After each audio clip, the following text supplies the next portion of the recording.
All right, good evening, everyone, and welcome to the Spa Winter Mega Mix. Here today, we've got over 78 cars on the grid, so hopefully everything works out fine, no server issues whatsoever, but plenty of action out on track. I'm Josh, and I'm joined by Rod. How are you doing, Rod? Greetings, all good. Over here, checking out the largest grid that I've ever witnessed here in Spa. That is a lot of cars going around the track today. For definite, I've not seen anything like this on, well, any sim that I've been part of. It's absolutely mental just seeing the track filled with cars left, right, and centre. But yeah, it's always good having the track filled. I'm sure lots of drivers will complain about traffic, but First few sets of the blue flags are going to be a shocker this race for sure. Spa is the perfect track, I think, for lots of cars with those long straights and those curvy turns. We're going to see lots of nice lines of cars forming up. And it seems qualifying is underway at the moment. yeah, definitely it is right now. And as I said, well, we hear every week about people complaining about traffic on qualifying, but well, sucks for them, but it's great for us to watch. It definitely mixes up the order. You have some maybe the slower pace guys at the front with the faster guys at the back who didn't get quite a good clean lap round, which just makes it even more exciting for us back home. Right, the amount of traffic is really going to make it difficult to get a good lap in, so any lap that they can get with some proper pace is going to really determine how their race start is going to go. You never know, you go into the start your lap and it looks like everything's fine, and then somebody slows down and oh man, you have to do it all over again. So let's see how these drivers cope with the car density here today. Definitely, and it's a big mix of cars as well. It's not like, well, there's quite a lot of Aston Martins and Bentleys, as there usually is at Spa. But there's still a wide range of cars out there tonight, and that always shifts up the order as well, as you've got different cars with different strengths out on track. It's good to see some of the Jaguars as well in the V12 Vantage, which is very brave, especially at Spa. Right. Praying it doesn't rain.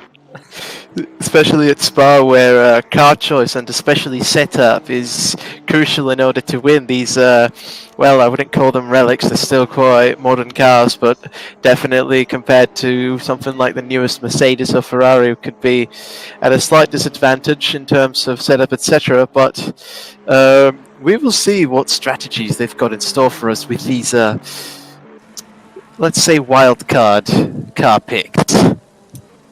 Definitely, especially as it's a 90-minute race, so there will be pit stops, but you may see some people choosing to stay out longer on the tyres, try and see if they can make it all the way to the end. But yeah, it's not quite important just yet, as everyone's doing their quali laps right now. We've not got anyone with a properly clean lap except for Varley, who did a 2:20.9, but I mean, there's definitely going to be people doing 2:18s, hopefully if they can get a clean lap in. Right, and the first few sets of laps are just coming through now. For those of you at home who are watching on the stream, also make sure to check out pitbull.live. There you can see all the timings and the action on track as well as the stream going out. So you won't miss any action in terms of the video or the stream, but you'll get a nice bit of added detail from everyone, and you get to see some of the stuff that we get to see as well.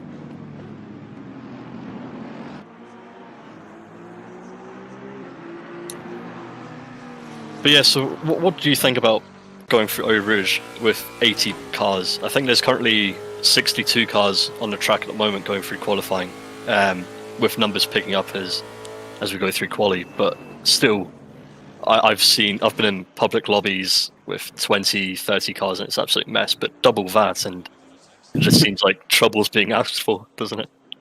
Right. I would say with such a big volume of cars and so many different strategies, what we would like to see is a more conservative approach to the first few laps, at least, with everyone setting up their different positions, making sure they don't go for any heroics and throw away the beginning of the race for themselves. Though, of course, when it gets down to running through Eau Rouge and up Raddy on its somebody is bound to make a mistake with this volume of cars, but hopefully not. Hopefully nothing that disturbs the pace of this race. Definitely, I can picture a lot of people going second gear through overage. Right on. Braking. I remember the endurance, the 12 hours of Spa that was run about a month ago, and that only had about 30, 40 cars, but it was still an absolute mess at the start of the race. So yeah, I'm excited for it. I don't think anyone else is driving on track, but I'm looking forward to this one massively. Now we've got plenty of laps going in, but currently only a 2:19.3 from more in the audio. Correction seems to have just now been overtaken by just a few milliseconds here by the 96 car, but I would have expected slightly faster timings, but there is plenty of time remaining. Yeah, definitely with 22 minutes still left on the clock, there's still plenty of time for them to get out there, try and find a gap and navigate your way through. But that's quite a tricky thing, especially if you're in the kind of top half of the pit lane, trying to work out how long it will take you to get to the pit exit so that you can slot into a gap that you find on the map. It's just an absolute nightmare. Oh, and that's not what you want to see in the quali run. Definitely, that's looks like Lambert. Oh my! I suppose this could be seen as a simulation of what could possibly happen in Rouge in the real race. Wow, that is a bit of hard contact up there. Yeah, thank goodness it is just a simulation. But yeah, still with damage enabled on the server, that's not something that you want, especially as I talked about with that long pit lane. Right. That's just 2 minutes gone down the drain. Absolutely, 2 minutes gone down the drain, and whatever damage you may have to cope with or repair once you go in, that is a terrible crash. But luckily, we're still in qualifying, and all it will mean is just going back to the pits and giving it another shot. Definitely. I wonder if today there'll be a full course yellow, as we saw on Tuesday at Monza. First time I've seen a full course yellow, and I think the first time a lot of drivers saw a full course yellow being used in the RWB series. But yeah, hopefully everyone's paid attention in the race briefing today.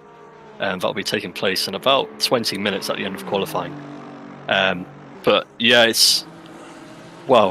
there's quite a lot of I say quite a lot. There's a lot of rules and regulations that you kind of have to know a little bit about, just to keep the racing fair and make sure no one's penalised unfairly.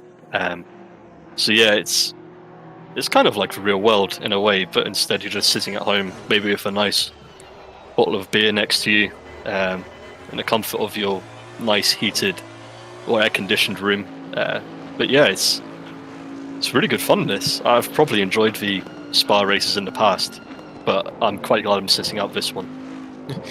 Spa is always an awesome track to drive on, but also to watch all of the different strategies being thrown out after plenty of laps around this track. But of course, when it comes to driving on it, it's always the person's own race to worry about. You don't really get to see the beauty of all these cars just running through and making these awesome passes over these very technical corners, and this is the best place to see it for sure. Definitely, there's plenty of places to use the brute, the power of your car to get past maybe some of the more aerodynamic dependent ones like the Porsche. But there's plenty of places to, some people call it dive bombing, I call strategic placement in the braking zone. But yeah, there's plenty of opportunities for passing no matter what car you're in, and no matter the strengths and weaknesses. It's one of the best bits about Spa. Yes, every car is able to show their ace in the hole for each car, for either fuel or aerodynamics or sheer power, and the drivers are going to need to use all of that advantage that they can get from the car in order to get a good finish today. In particular, I'm going to be interested in the race between the power-oriented cars, see the Mercedes or or let's say the Audi, against more fuel-efficient cars, say some Bentleys perhaps that are on track at the moment. So I've seen plenty of races where sometimes the power didn't matter as much as how long you could stay on the track. With it being 90 minutes, we may see some different strategies being used still. Definitely, especially with the different maps that you can use to make your car that bit more fuel efficient or that more powerful but hungry. But yeah, it depends. I guess you'll have people who kind of fuel very low and go for the pit stop around 30-minute mark, or maybe you'll have people who just go full fuel, try and maintain track position all the way until the 60-minute mark. Because these cars can roughly do about 65 minutes on a full tank. But yeah, it's lots of different strategies able to be going on here. So it'll be very interesting to see what happens. And it seems there's just been the 218s broken here on the quali times. Good to see. It looks like an Aston Martin driven by Araday, and geez, that's really good. I was hoping to see that pop up a bit sooner, but still a 218.7. Van der Kollen and Verstappen are going to have to kind of get their fingers out and go again, try and get into those 18s. Yeah, those 18s are going to be what these drivers are looking for to get a good start out. Not very far away, the Van der Kollen and Verstappen still, just a few tenths of a second, but clearly Araday right now has the lead by enough margin to be comfortable. We will see what the other Astons and this Nissan from Verstappen will give in this quali session. 100%, and especially with 17 minutes left on the clock, coming up to the halfway point. Give you a very quick rundown of the top 10 so far. We've got Araday in the 96 Aston Martin, followed by Van der Kollen, P2 in the 64 Aston. Then we have Verstappen in the Nissan, Robles in the Lambo, and Jay Moore in the Audi. In P6 we have Hughes in the Bentley, with Newcomer in the 99 Jaguar. Very surprised to see that up there in the top 10. Got Clinch in the Mercedes, Elgard in P9 in the Aston Martin, with Jellic in the P10 Bentley. So, yeah, I'm very surprised Newcomers managed to haul that thing so far up in the leaderboard. Basically, it puts a smile on people's faces to see these underdog cars making it all the way up, and that right there is for sure setup work that they've been working on. I do not believe that they can get that car that far up in its normal state, and if they did, then that is a quality time to remember right there. Definitely, my hat definitely goes off to Newcomer, especially as he's usually a BMW driver. It's very rare to see him outside of a BMW.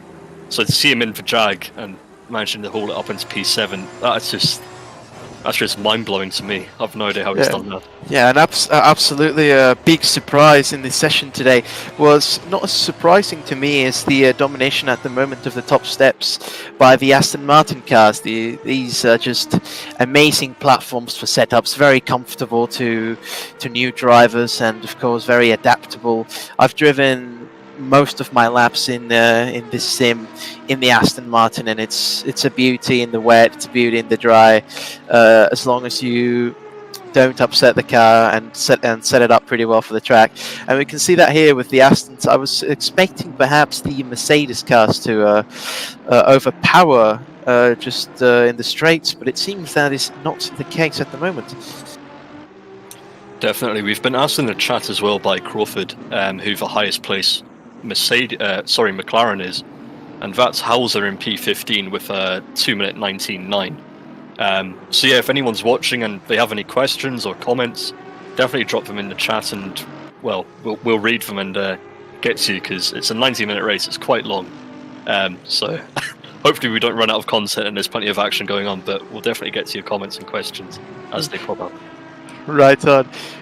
Because it's always the wish of hopefully nothing goes wrong, but at the same time, for the viewers, it's always nice to see some action going on track. But definitely in this track and all of these car combos, we're going to see plenty of it all by itself. Yeah, I'm just looking forward to seeing how it all pans out, especially as well. We've got 64 drivers at the moment currently in qualifying. Which means the middle of the mid pack is P32, which is usually dead last in most races. 64 cars currently registered, of which 58 have put in a time, being the... Oh, it seems Araday has just doubled the gap to the P2 car with a 2:18.4, making a 0.6 gap onto Van der Kolen just under, and that is a big advantage. I've no idea how he's managed to pull that gap. Like, it's just mind-blowing. There's, like we said, there's 64 cars currently on track, and yet there's a massive gap between P1 and P2. That's over half a second. I've no idea where Araday's found that time, but I'm sure lots of people might be watching him, is on board to try and find out where he's managed to find that time. And despite the big gaps happening here at the top steps, the like I said, the midfield seems to be a bit better packed up, with only like maybe a tenth of a second, maybe two, between each car at the moment. We will see how that ends up after every car is put in a time. Yeah, it's also going to be a big strain on these computers. As Charger says, his computer is crying he's Bill Jones in the race. But yeah, if people are running for full max amount of cars that you can render, that's just going to absolutely kill their PCs, and I've no idea how the server is managing with 82. I'm sure some devs might be watching as well and being like, are we sure this can handle it? Well, but yeah, it's going to be absolutely mental. And we are not even done yet with all the cars, as there's still about maybe 20 more cars to be expected to join right now, so there's going to be even more strain on the server. And again, never seen so many cars together. It is insane that it's even running. To me, it's yeah, I'm just, because I'm spectating the race as well, so I can get a bit of a different view sometimes, but even my computer, I can hear the fans crying in the background, just begging for me to turn down the graphic settings. But, you know, it's always got to be max graphic settings, otherwise what's the point to me?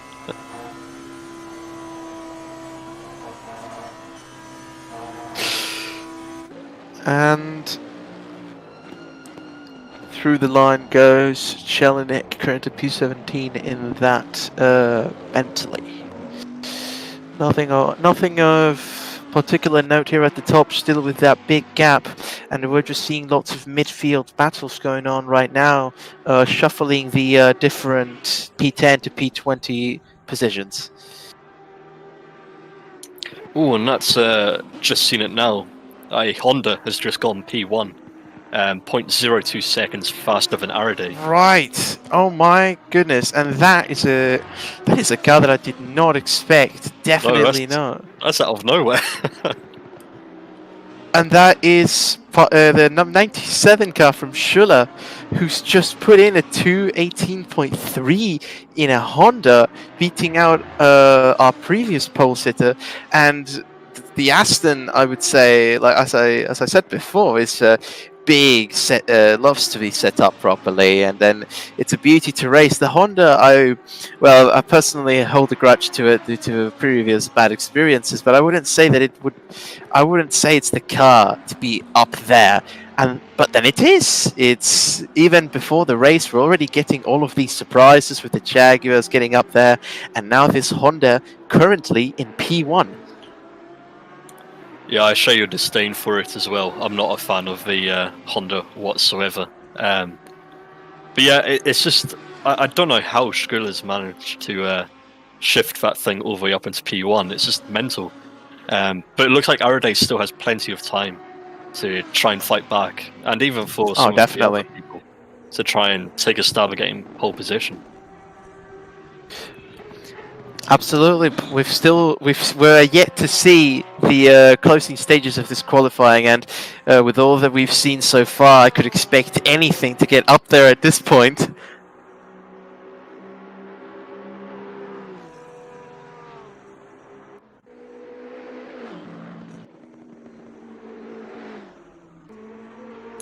So we're seeing now drivers are being called into the race comms so that they can have their race briefing soon. Race briefings, they're not too boring, but I prefer being in a race comms so you can actually hear what's going on, because the drivers do talk to each other, about caution, especially Eau Rouge at the top. I believe that's Radion, if I don't get mixed up. But at the top of Radion, there's always so many crashes, and because it's that blind crest, there's so many times I've T-boned a car that's parked sideways on the outside, and it's just game over from that point. Because it's such a long trek all the way back to the pits as well. Yeah, terrible. When you have an accident there, I remember I was with my sim team. We were on 6 hours of Spa, and it was all in the wet. We didn't see a car that was just horizontal up Radion and smashed into it 5th gear, and it was very, very ugly to get that thing back to the pits. And that's the type of accidents that we don't want to see, which is the reason why we've got the race comms chat that works a little bit like iRacing would, in terms of something happens, someone gets on the chat and says, okay, there's been an accident here, and caution. And that kind of communication between the drivers is good to see. 100%. There's also a couple of people delegated within the race comms who are normally race stewards and live stewarding, but because it's such a big grid, I think a lot of the stewards were like, well, you know what, I'm tired of just watching and judging people. I'm actually going to get involved and have a bit of racing. So they'll be in there as well, calling out any full course yellows or any big accidents as well, which is always great to see and hear.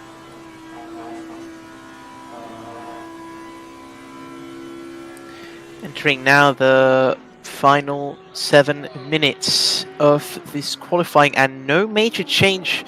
Araday and Aston Martin P2 at the moment has not been able to make this just 21 milliseconds on Schuller, has not managed to get that advantage back onto him, and there is still a Honda in P1, ladies and gentlemen. Oh, I've still no idea how he's got that.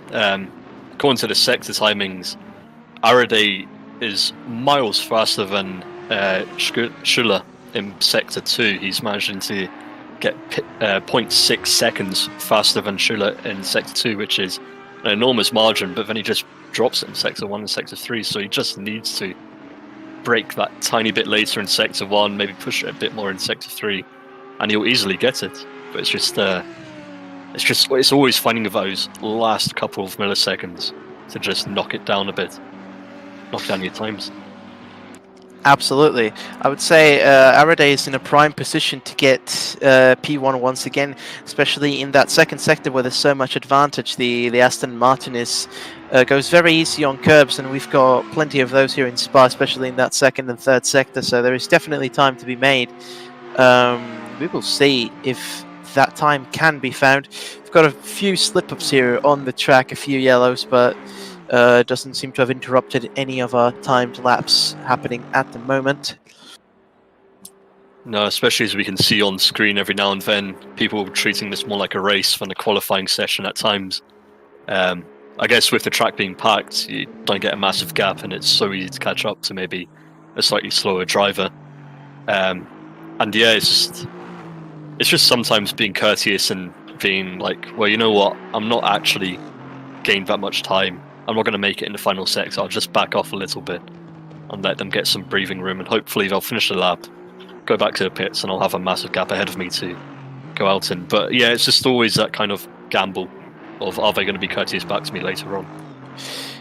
Yes, this level of sportsmanship of knowing, right, I'm not going to put a risk to my lap because I'm slower and this other person's doing his lap. I'm not going to ruin it for him, and going to play it a little bit more conservative, and that's something that I hope translates to the race. Likely it will, this type of courteousness and teamwork. Well, teamwork rather, not quite as competition, but definitely sportsmanship, understanding of what each of the other cars are doing. Definitely coming up to the 4-minute mark, which means anyone in the pits is going to have to leave within the next 2 minutes, otherwise they're not going to get a final lap in. A final couple laps in. My maths is terrible at the moment. It's been a long week. It's been a long week filled with maths, and my head's just turned off for the day. But yeah, coming up to the 4-minute mark, and that'll mean we'll soon get into some really zesty action later on in the race. Right, and according to there goes a BMW in there. According to timings right here, it appears a McLaren belonging to Butchek has just entered P3, but perhaps they're not currently connected, as it still shows the 64 Aston Martin in P3. We will see if that is accurate. Yeah, that's an interesting. It's a stonker of a lap from Butchek, according to our timing screens, but according to the actual race display, yeah, he's still in P8, which is going to be absolutely heartbreaking, especially if it's showing to him that he's got P8 and not actually got a time worthy of P3. That's just going to be absolutely deflating to him. Here we see the current PO, and that is going to be definitely not a valid lap from Schuller. Currently in P1, we're on board with them, and there it is. Seems to have not continued that lap. Yeah, another interesting thing about the way the session is set up is everyone's only got 10 sets of tyres. So if people have been going hard in practice and maybe used up about 5-6 tyre sets, they've only got, 2 tyre sets for quali and then 2 tyre sets for the race if they want fresh, nice rubber. Which is always interesting because most servers I go on, they're just like, oh, you know what, have as many tyres as you want, just have a field day, go mad.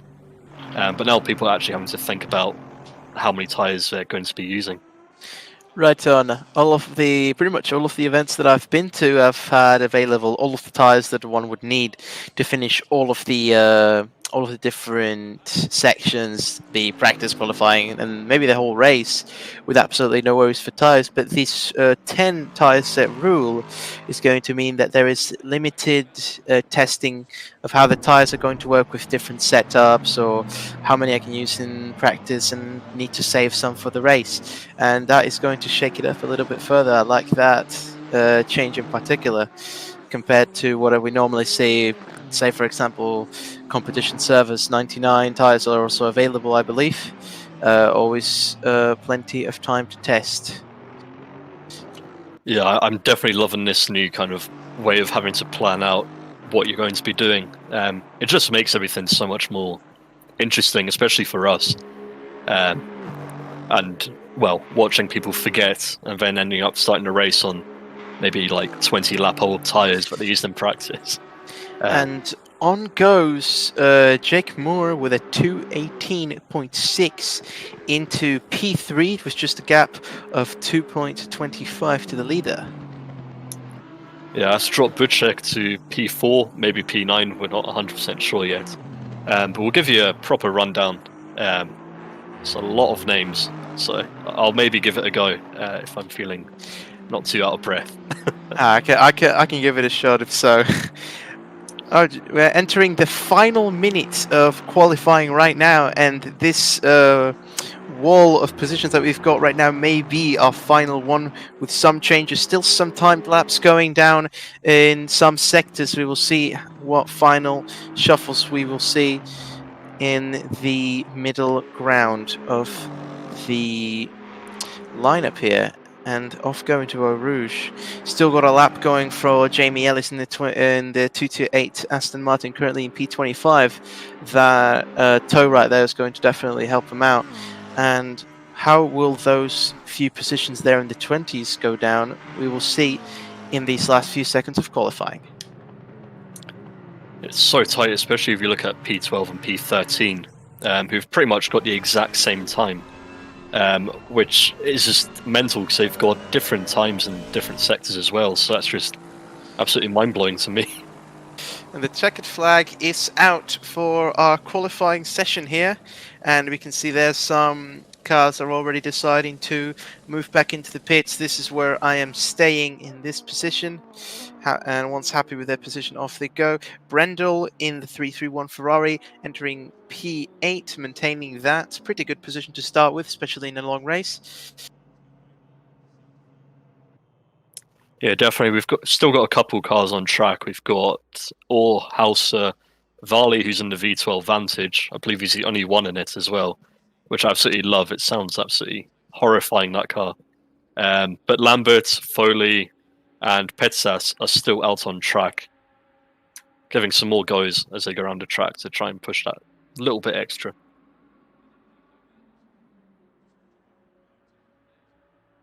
Final few laps going through. Still got a few cars going down the main straight right now, and a few left in the third sector.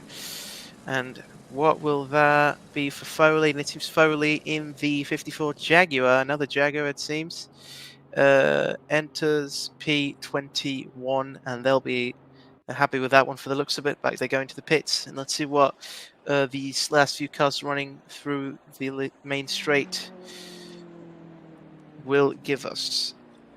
Oh, up they go.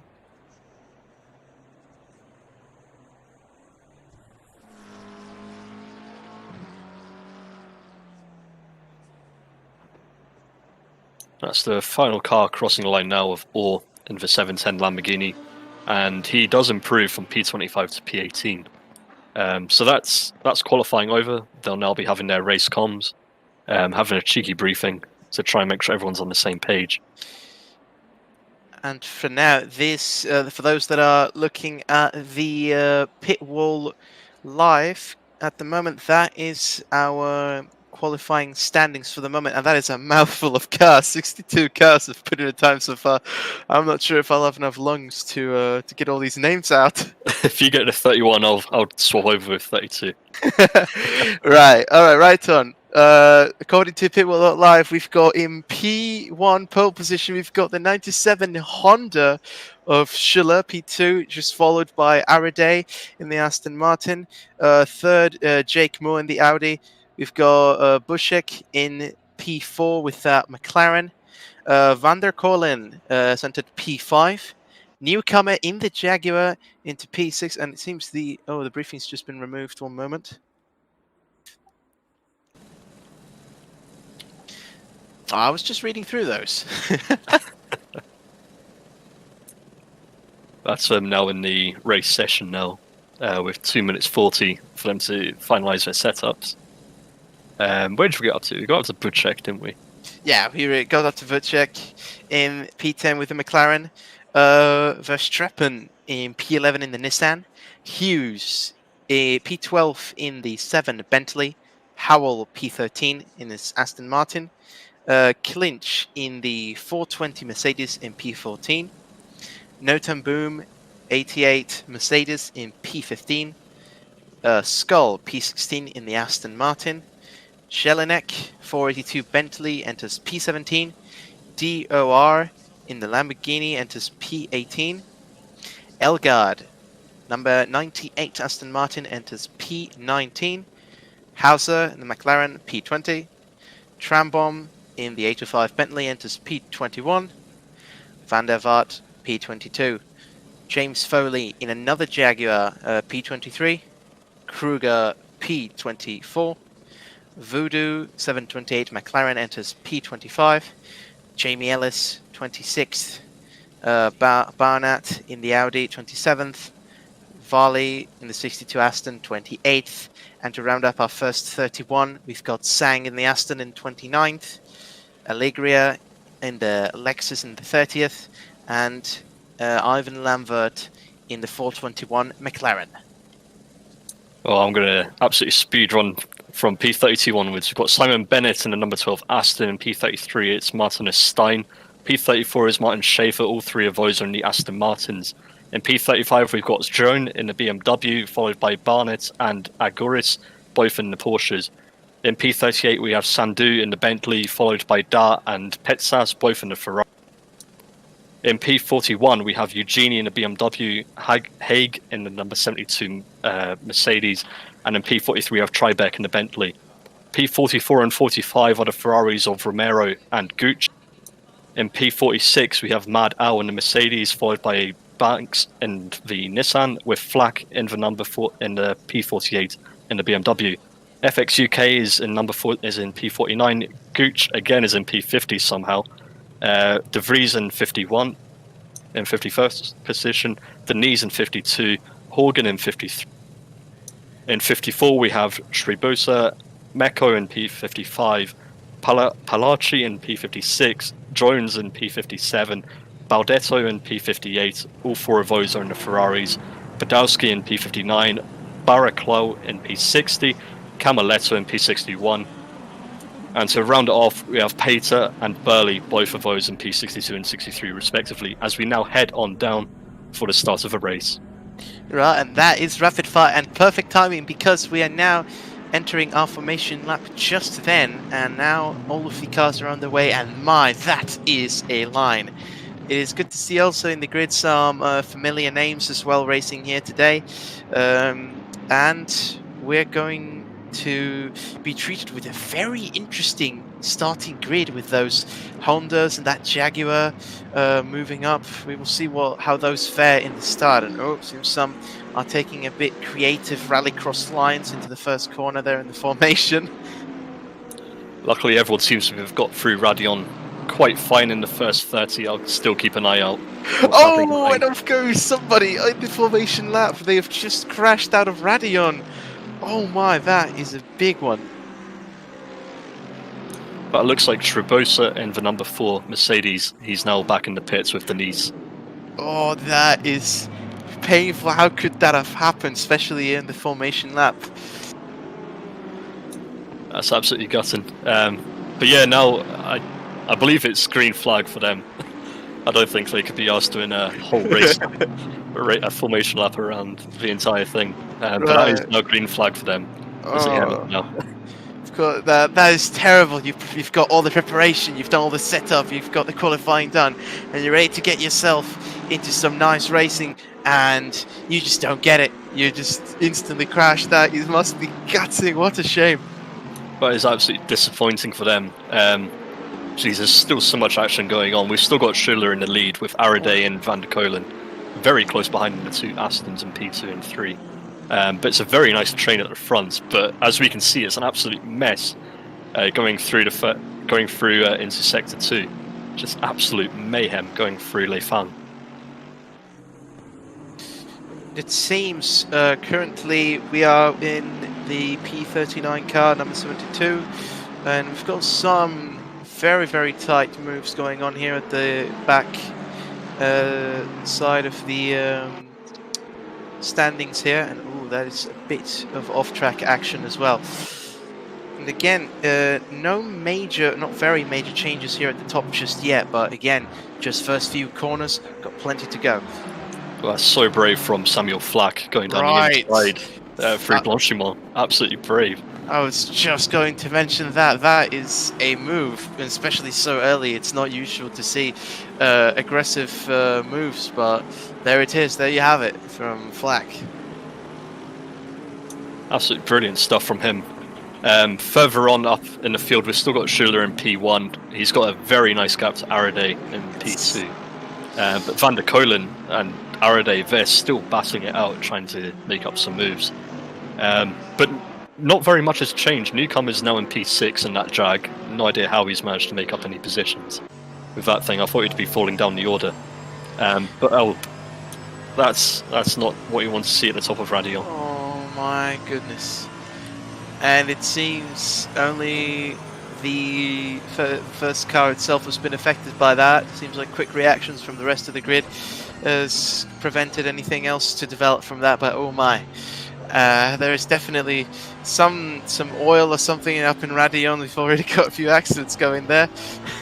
With another accident there at on the inside. Oh my goodness. And yeah, there are some cars flying off, it seems, with all these tight pack. And well, despite all of the optimism, it was bound to happen with such a tight grid. Somebody's bound to make a mistake or make a move too sharp, and off they go. But once they start spacing away, we'll be seeing a bit more order. Speaking of spacing away, the Honda of Schuler, 1 second gap already developed on Araday in P2. What is in that car? What kind of VTEC is going up in there? That's some mental stuff going on from Schuler. I don't know where his pace has come from. But it's a nice train P1 to P4, but then Newcomer just can't keep up with the top pack, and it looks like he's almost bottlenecking because there's a big train behind him from P6 all the way down into P12. Right on, and it's to be expected of the Jaguar, unfortunately, despite its its engine sound and its overall looks, it can't really make up for it when it comes to being pitted up against the other more modern cars. Currently on board with Araday, and we can see there visually the gap to the Honda of Schula, and we've got that nice train going on right, and we're down soon into Radion, and oh my, well, at least it's clean up here, isn't it? Very clean. I'm just watching back in P38 on my end, and there's so much mess and mayhem going through the chicane. We've got Aguris, Flak, going pear-shaped. They're still battling it out going into La Source, but it's just absolute mayhem further back. But yeah, this is super clean up front, which is, it's always good to see guys at the front having a bit of respectful, keeping the space, not doing anything too stupid, especially in a 90-minute race. They're only 5 minutes in as well, remember. Absolutely. When I look at the people up the front, I don't just see the pace, because anybody can have pace, but not anybody can put that pace into the track when it counts and where it counts. You can always take somebody out when you go in too hard and make a complete mess out of it, and you get a penalty, and it's all way too much paperwork. But we're looking here, and just at the front, very clean lines, nothing too aggressive, to be expected of a slightly longer race as this one is. Definitely, and another thing to keep in mind for these guys is with a 90-minute race, they only have 3 track cuts available to them, and on the 4th one, that's them given a drive-through. And it's a long drive-through.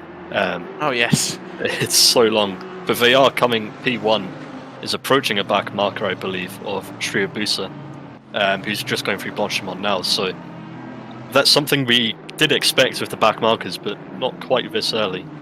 It seems that the victims of the first lap incidents are kind of getting picked off in a bit. But it's part of racing, and unfortunately all you can do is keep your head down and just enjoy putting in some laps. Right, ooh, seems a bit of more tighter racing going on in that train at the back. Definitely, that's Van der Kolen coming under pressure from Jay Moore in the Audi. But as we look back now, we've still got another massive train, with Verstappen just following up behind Buchek.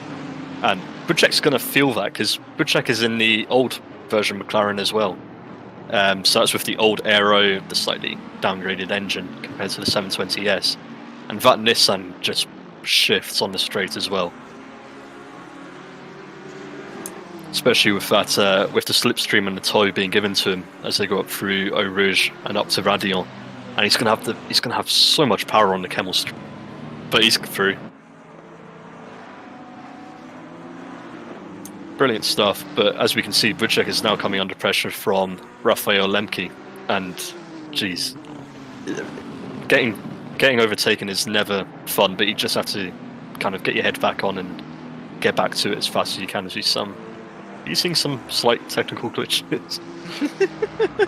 Hopefully that's just the stream and not to do with the amount of cars on track, but I'm still impressed with the server's holding up.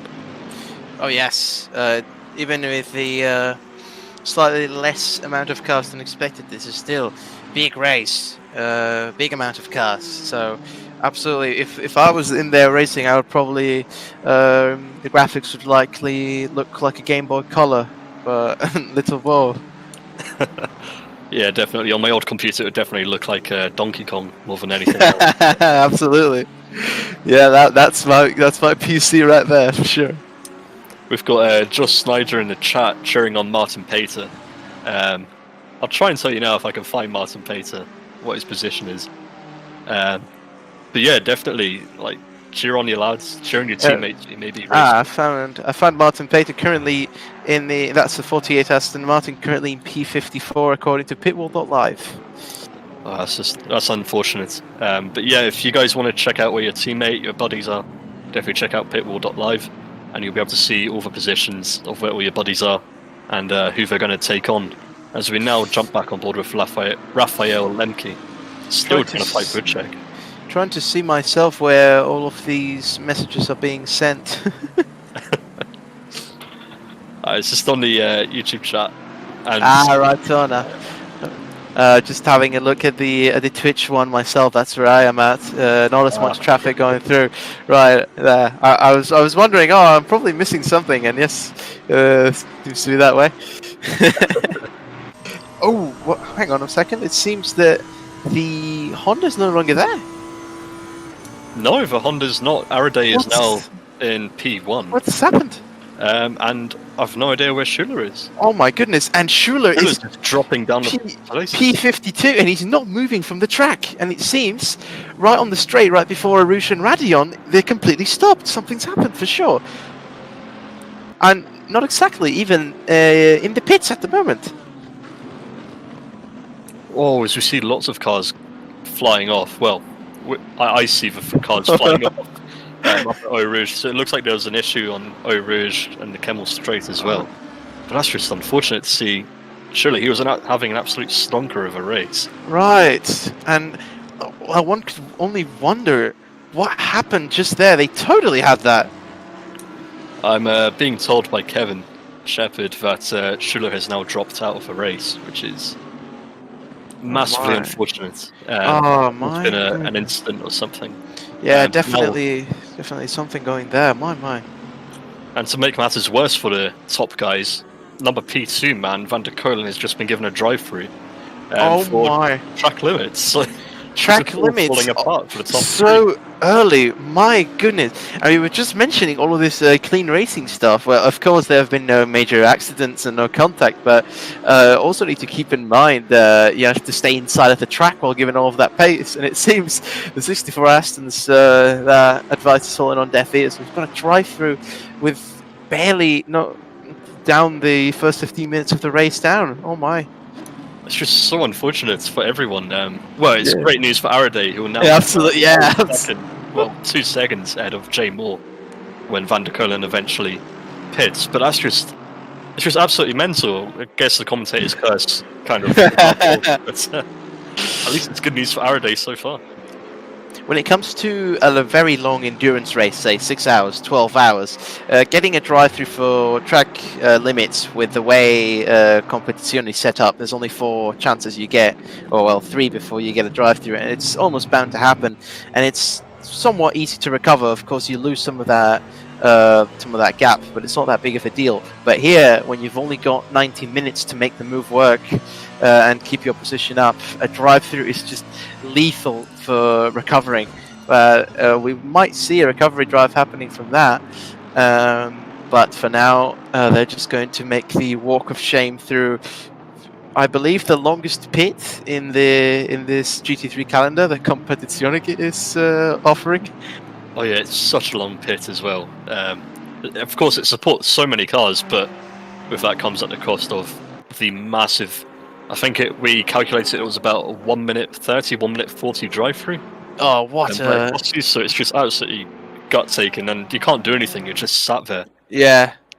And if I'm for 1 second, look at this shot, and we just saw them going up. Radio! Oh my goodness! Right. That was a bit of lag. Yeah, that was not the shot that I was talking about for the viewers, but it seems even those blissful moments are going to be interrupted by action today. Jeez, these guys in P30, they're having an absolute ball ache of a race. Of course, they're still trying to catch up. We still see someone who's crashed off at Eau Rouge. And Radion, that's Flack in the number 89 BMW. Ooh, seems Flack, he's back in the pits now. Oh, Flack was doing well as well, I believe. Definitely is. We also have another car that's parked off at Les Combes, the number 13 Aston Martin of Camaletto. He's parked off and returned to the pits as well.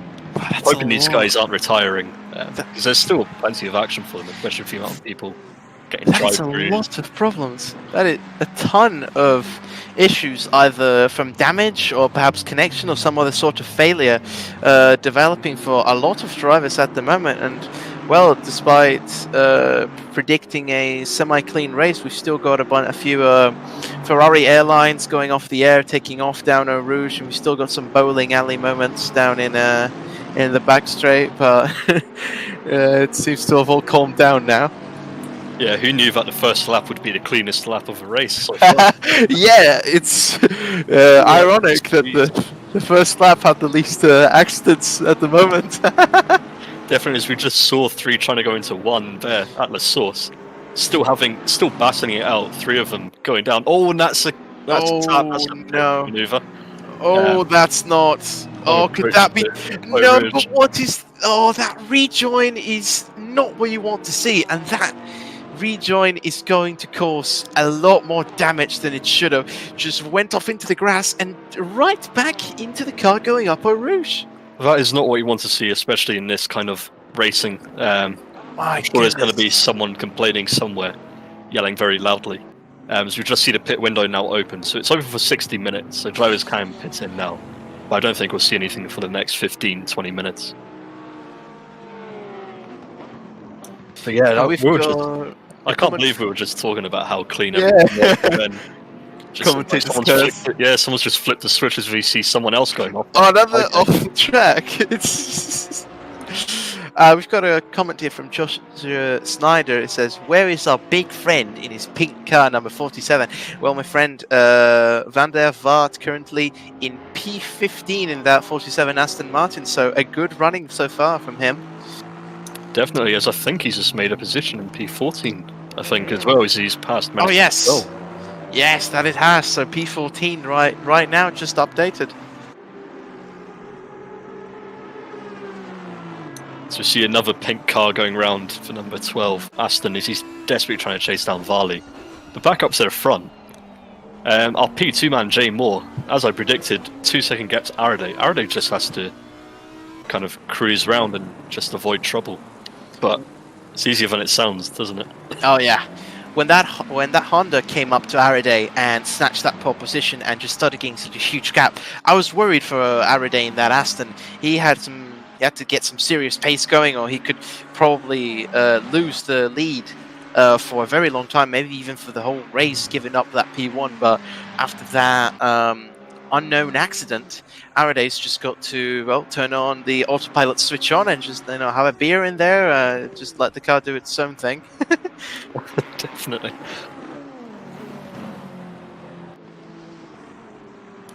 And from Van der Vaart in the 47 Aston from Snyder says, thanks, he started in P22. Wow, good start. That's mega. Yeah, very good. Still got lots of time to go, and that is a lot of positions, so we could see something good from this driver in this race if he keeps that up. Well, even more good news for Joss. He's now up in P13 as someone's pitted. Well, it looks like Nottingham is now pitted. So he's just climbing up the order, so Joss, I'd get the champagne out. It looks like he's going to be P1. Okay, let's note that this pit is very early. We're not even 30 minutes in, and these cars, tons of fuel, at least fuel that can get you way longer than 15 minutes, and the tires, well, you can double stint them, you can do tons, you can abuse them, and they can still go on. So comparatively, this pit, very early, could be for some damages or something that we're not informed about. Definitely, as I've seen, during the 12 hours of Spa, our sister team that we're a part of, they ended up running the tyres for 5 stints. Granted, it was accidental, and they did not mean it because they didn't realise that you had to change the tyre sets. But it's doable to run them for 5 hours on heavy loading over and over again. So just pitting this early just seems race ending unless it's damage. Yeah, pointless unless it's damage, and even when it's damaged, it's still race ending. You cannot afford to waste any time in the pits, especially not with this massive pit lane. And just damage, cherry on top for this failure cake that some of our drivers are suffering through at the moment. But suffering is not this Jaguar of newcomer, still in P6, though of course being chased, but where is that power coming from? I've no idea. I mean, it's a beast of a car at times, but the aerodynamics on it just let it down. It's so sluggish through the corners, and it's an absolute beast to handle. But yeah, I've no idea how he's up there. But now we're jumping on for Eugenie, he's my Constructors Championship buddy. He kind of guides me through it in the BMW, and you'll never see him outside of the BM. He's just always inside that number 42 BMW. Thick boy in that BMW going up on Rouge is something else compared to the other cars. You just got to pretend it's a DTM car, and then it makes Right. push the imaginary DRS button. Speaking of familiar faces, we've got Schaefer in the 63 Aston, currently P21, acquaintance of mine. I wouldn't say we don't speak as much. I've got a big group of teammates that I raced with, and he's one of them. We haven't been in the same car recently, but definitely a bit of a missile when it counts. So I've got my eyes peeled on for him and cheering him on with a bit of a commentator bias there. But that's okay. I've also got someone that I'm watching out for, which is Jake Sang. And unfortunately, I've no idea where he is. I think he's P29 at the moment in the number 112 Aston Martin. So I'm kind of hoping that he passes Badalski. So, come on, Jake, get on with it. We forgot our hidden hero that we secretly wish would just tear through the opposition and just take the win for himself.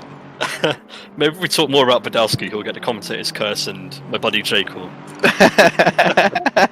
get higher up. But no, this is fantastic stuff from the two of them, especially with the absolute chaos that's been happening in the mid-pack, with all the crashes and the spins. Right on. It's top work from those guys. I mean, if you're at the back, you just kind of have to navigate the crashes. If you're at the front, you're not that affected, but the mid-pack is so lethal. Quickly, to update the viewers on the top steps right now, Araday's still keeping up his P1, and following him we've got Audi of Moore, Lamborghini of Robles. In P4 we've got Verstappen, who didn't start off this far up but slowly made it up in that Nissan. Schublum in P5, and finally newcomer in P6, who's held it since the very beginning. So a few changes, a few accidents up there, and that is our current top few steps. Verstappen's just had an absolute stonker. I mean, Yeah. he started P11 on the grid, so for him to make up all the way up to P4 is absolutely phenomenal work from him. And I think in the position that he is, the car that he's got, the Nissan, is going to be very beneficial with that massive tank of gas. Definitely got lots more fuel economy. Definitely in the endurance races, I've seen plenty of Nissans going for ridiculous stints. And if the cars start pitting and the Nissan can steady, he's going to say, all right, thank you, that's mine now, and I'm going to keep that for myself. Definitely, as we're now watching Badowski come under pressure from Romero. Ooh. Unfortunately, it looks like my buddy Jake is falling down. It seems like I gave him the curse instead. Should we just not commentate? Let's just not commentate on anything going on. Yeah, nothing has happened. Everything is working perfectly. However, I have to commentate on this because Raphael Lemke's got a nice train behind him of Hughes and Kruger. Right, yeah, no, the curse or not, this is a race that has to be spoken about. We've got already so much action and still an hour to go, ladies and gentlemen. Still so much time left, and it's great with all these cars on tracks. It's just so much going on. But not so much going on for Denise as we're watching now for number 9, Aston Martin. He's kind of in his own little bubble right now. We started off very, very good, I believe, in the quali, or somewhere, at least way farther up than in P42, but it seems this may have been one of the cars that pitted on early due to damages or some other accident, and well, down he goes. I do not see a potential for a recovery drive with this massive gap, unfortunately. Oh, you say that. I think you got him mixed up because Denise started in P52. I see. From what I'm seeing. So he's actually done pretty well, I must say. Oh, excuse me. There's two Aston drivers with very similar names. There's so many of them. There's so many very similar names. Got De Vries up there. I can't really. Yes, my bad. Yes, correct. So in fact, he's made up some positions here. So, seems he can get himself a few positions, but still very far away from Gooch in the 333 Ferrari. We will see, though, if he has the pace to make up those positions. 100%. I mean, it's good going, and especially making up that many places. But I guess with the amount of incidents we've had, the amount of people pitting early, it's not the way you want to go. But we've currently got Clinch, who's the leader of the cars that have pitted so far, in P43. But yeah, I don't know if that's kind of a planned pit stop or if it's just been forced early, because there's still 1 hour 5 minutes to go, and I don't think many cars can actually make it that far on a tank of gas. I mean, maybe the Nissan can. But Bentley as well. I've seen some legendary stints. I'm too used to driving the McLaren, which is so hungry. Oh yeah, McLaren, not the car that you want to use when you want to make fuel strategies, for sure. That one is just go in a straight line, go as quick as you can, and hope that your engine keeps running for as long as you need it to. Definitely, as we're now watching Varley under pressure from Bennett and Lambert. That's new versus old. Yeah, absolutely. There it is, and they've got the two generations of Aston Martin pitted one up against each other. And a lot of people, now that we see this beautiful and amazing sounding V12 Vantage, a lot of people underestimate the V12 Vantage due to its age, and well, they've got the new one that looks all cool and stuff. But the V12 Vantage can still be set up into a complete monster. I've seen lots of competition server players just taking that thing where it really should not be. And oh, there goes a move, but it seems to not be far enough for that pink Aston Martin to get the that's position. not how you rejoin there. Oh yeah, absolutely not. That's not where you rejoin, but No, yeah, not really. luckily everything seems to have made it through, luckily. As we're now back on board with Varley, who's still under pressure as well from Bennett. Right, they've got those that Merc, that Ferrari, and that McLaren up there making a bit more trouble, and off go the 5 into a Rouge and up Radeon.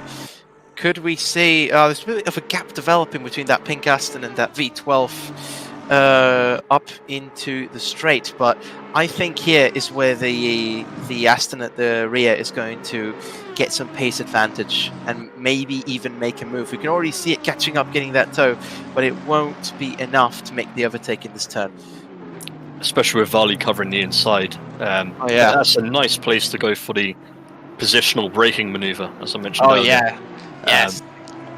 But there'll be another opportunity here at Bruxelles, but I just don't think Bennett's close enough to make the move stick. Not quite.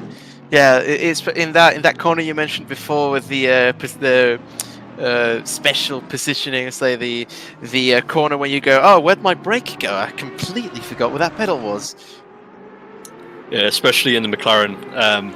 I'll just keep talking about the McLaren because I've driven it so much around here, but geez, under the brakes, it's absolutely amazing. You can outbrake everything in that McLaren. Oh yeah, it's hilarious to watch people go, wait, how's their braking zone 50 meters further ahead than mine?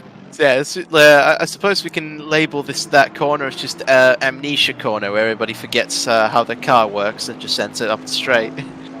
Definitely, but we're now back on board with Trebek passing Kowalski. And in goes, absolutely no time wasted, taking advantage of that slowdown from the Nissan, and off he goes. Oh, but one moment. It appears that that Nissan may be being lapped, which explains the slowdown. Yeah, it's an interesting place to slow down. Yeah, it was a 3 wide, but it seems Trebek still had enough reaction time to get out of the way, get into that 3 wide, and he might still have enough run through to get onto that Aston. And we will see very close tailing.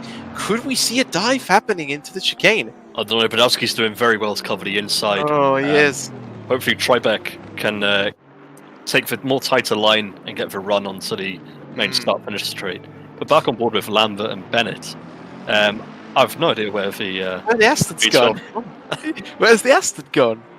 Because we were just here with Bennett in the, I believe that is the pink Aston, if I'm not mistaken. Yeah, it looks like Varley, who was in the P12 Vantage, is now back in P21 following Schaefer, who's also in the V12 Vantage. The two of them Schaefer's dropped back a bit. Schaefer's in a V12 Vantage? Yeah, I've no idea. What? I didn't realise he was in the V12, but yeah, the two of them are just chugging along now, trying to catch up. I've never seen Schaefer personally in a V12 Vantage. I thought it was just a normal V8, which is of course very I wouldn't say average. This is an amazing car, but very standard handling car. If you thought of a GT3 car, the Aston's probably how you would expect the car, an average GT3 car to handle. So very adaptive. So of course V8 the way to go, but VTOL Vantage a lot more than I expected, and I expected 0, frankly. Yeah, definitely. But as we just saw there, that's Dahlgren battling a Mercedes. But interesting thing, that Mercedes is actually a blue flagged car that he's fighting with. I'm not too versed on the blue flag rules in this particular event, but I'm not sure if that's what they want to go for with the blue flag procedures at all. No, Dahlgren will definitely be quite angry about that. Oh yeah. With the blue flags, it's a...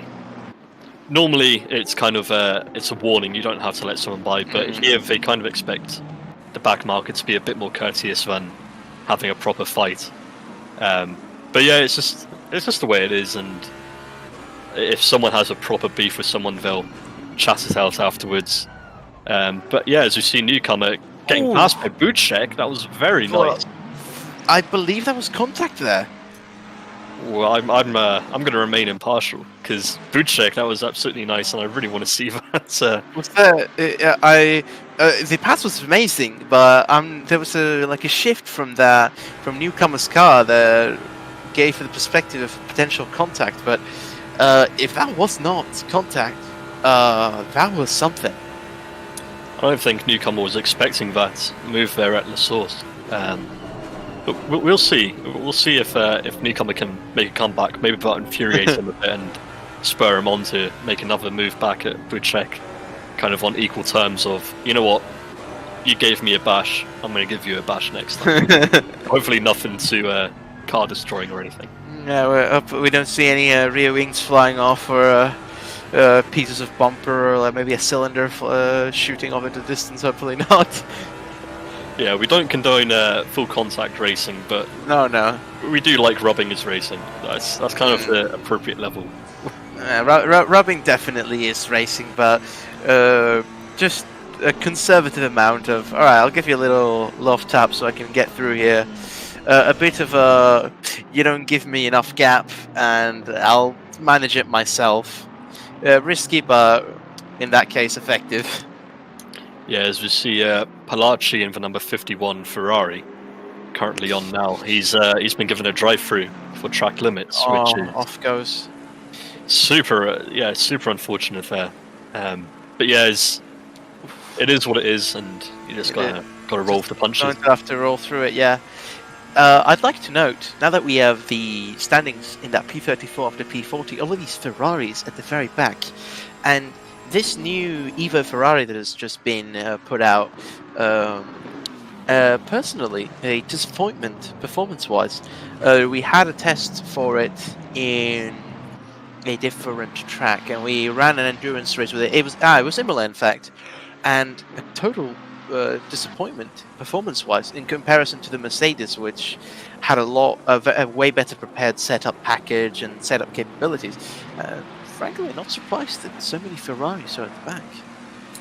Yeah, unfortunately for the Ferrari, the only reason I drive it is to slide it during a race. That's the only reason I choose it, which infuriates the people I generally go on public lobbies with.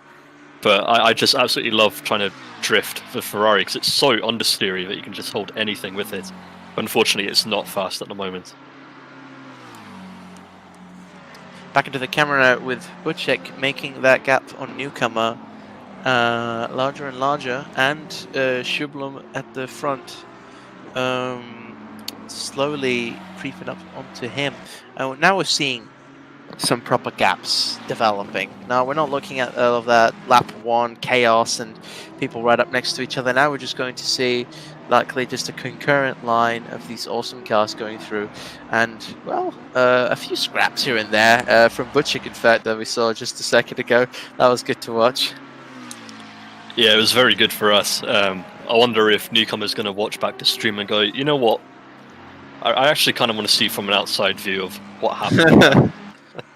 But yeah, hopefully those two keep it nice and clean, and we get some more fighting between those two, because Newcomer's normally, he's normally in a BMW with me, so Yeah, I kind of want to see him fight back with Butchek. We'll see how it goes. Full commentator bias. Oh, we don't do any bias here. Yeah, no. Just preferential treatment from me. Yes, absolutely. No, I jest. Currently at the top, the short gaps that we're looking at Hughes against Raphael Lemke, P9 and P10. Other close gaps, Van der Vaart in P13 and Ellis in P15. We may be seeing some fights happening in those positions in very little time. On to Robles in the 77 Lambo. Yeah, the top four, they've got really big gaps between them all. It's just kind of showing the pace difference between those four. And they're just lapping.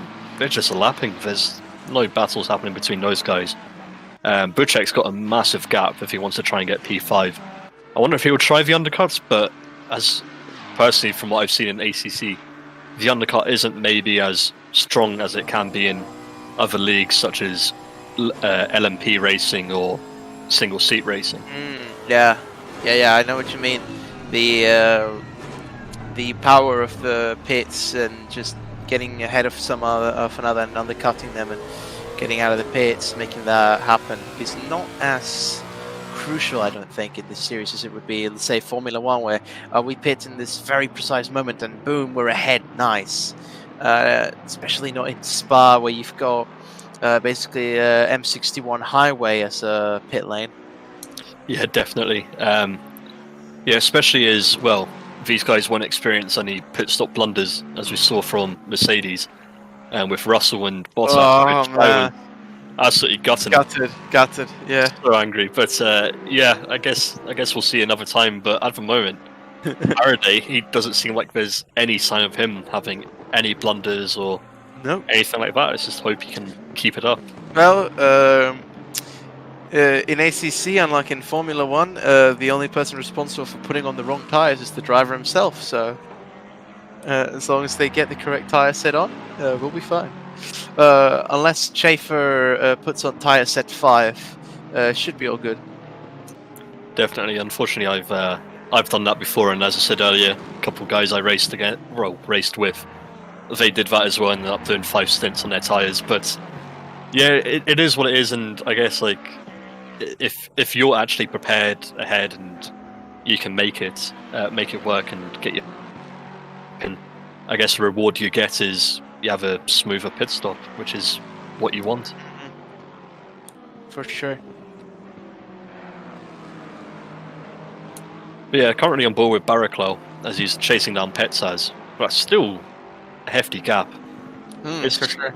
Yeah, when I'm normally stuck behind a car about 0.3, 0.4 seconds, I usually just end up pitting and trying to get some clearer air, because the dirty air in this game is absolutely brutal. You let the front wash out so much.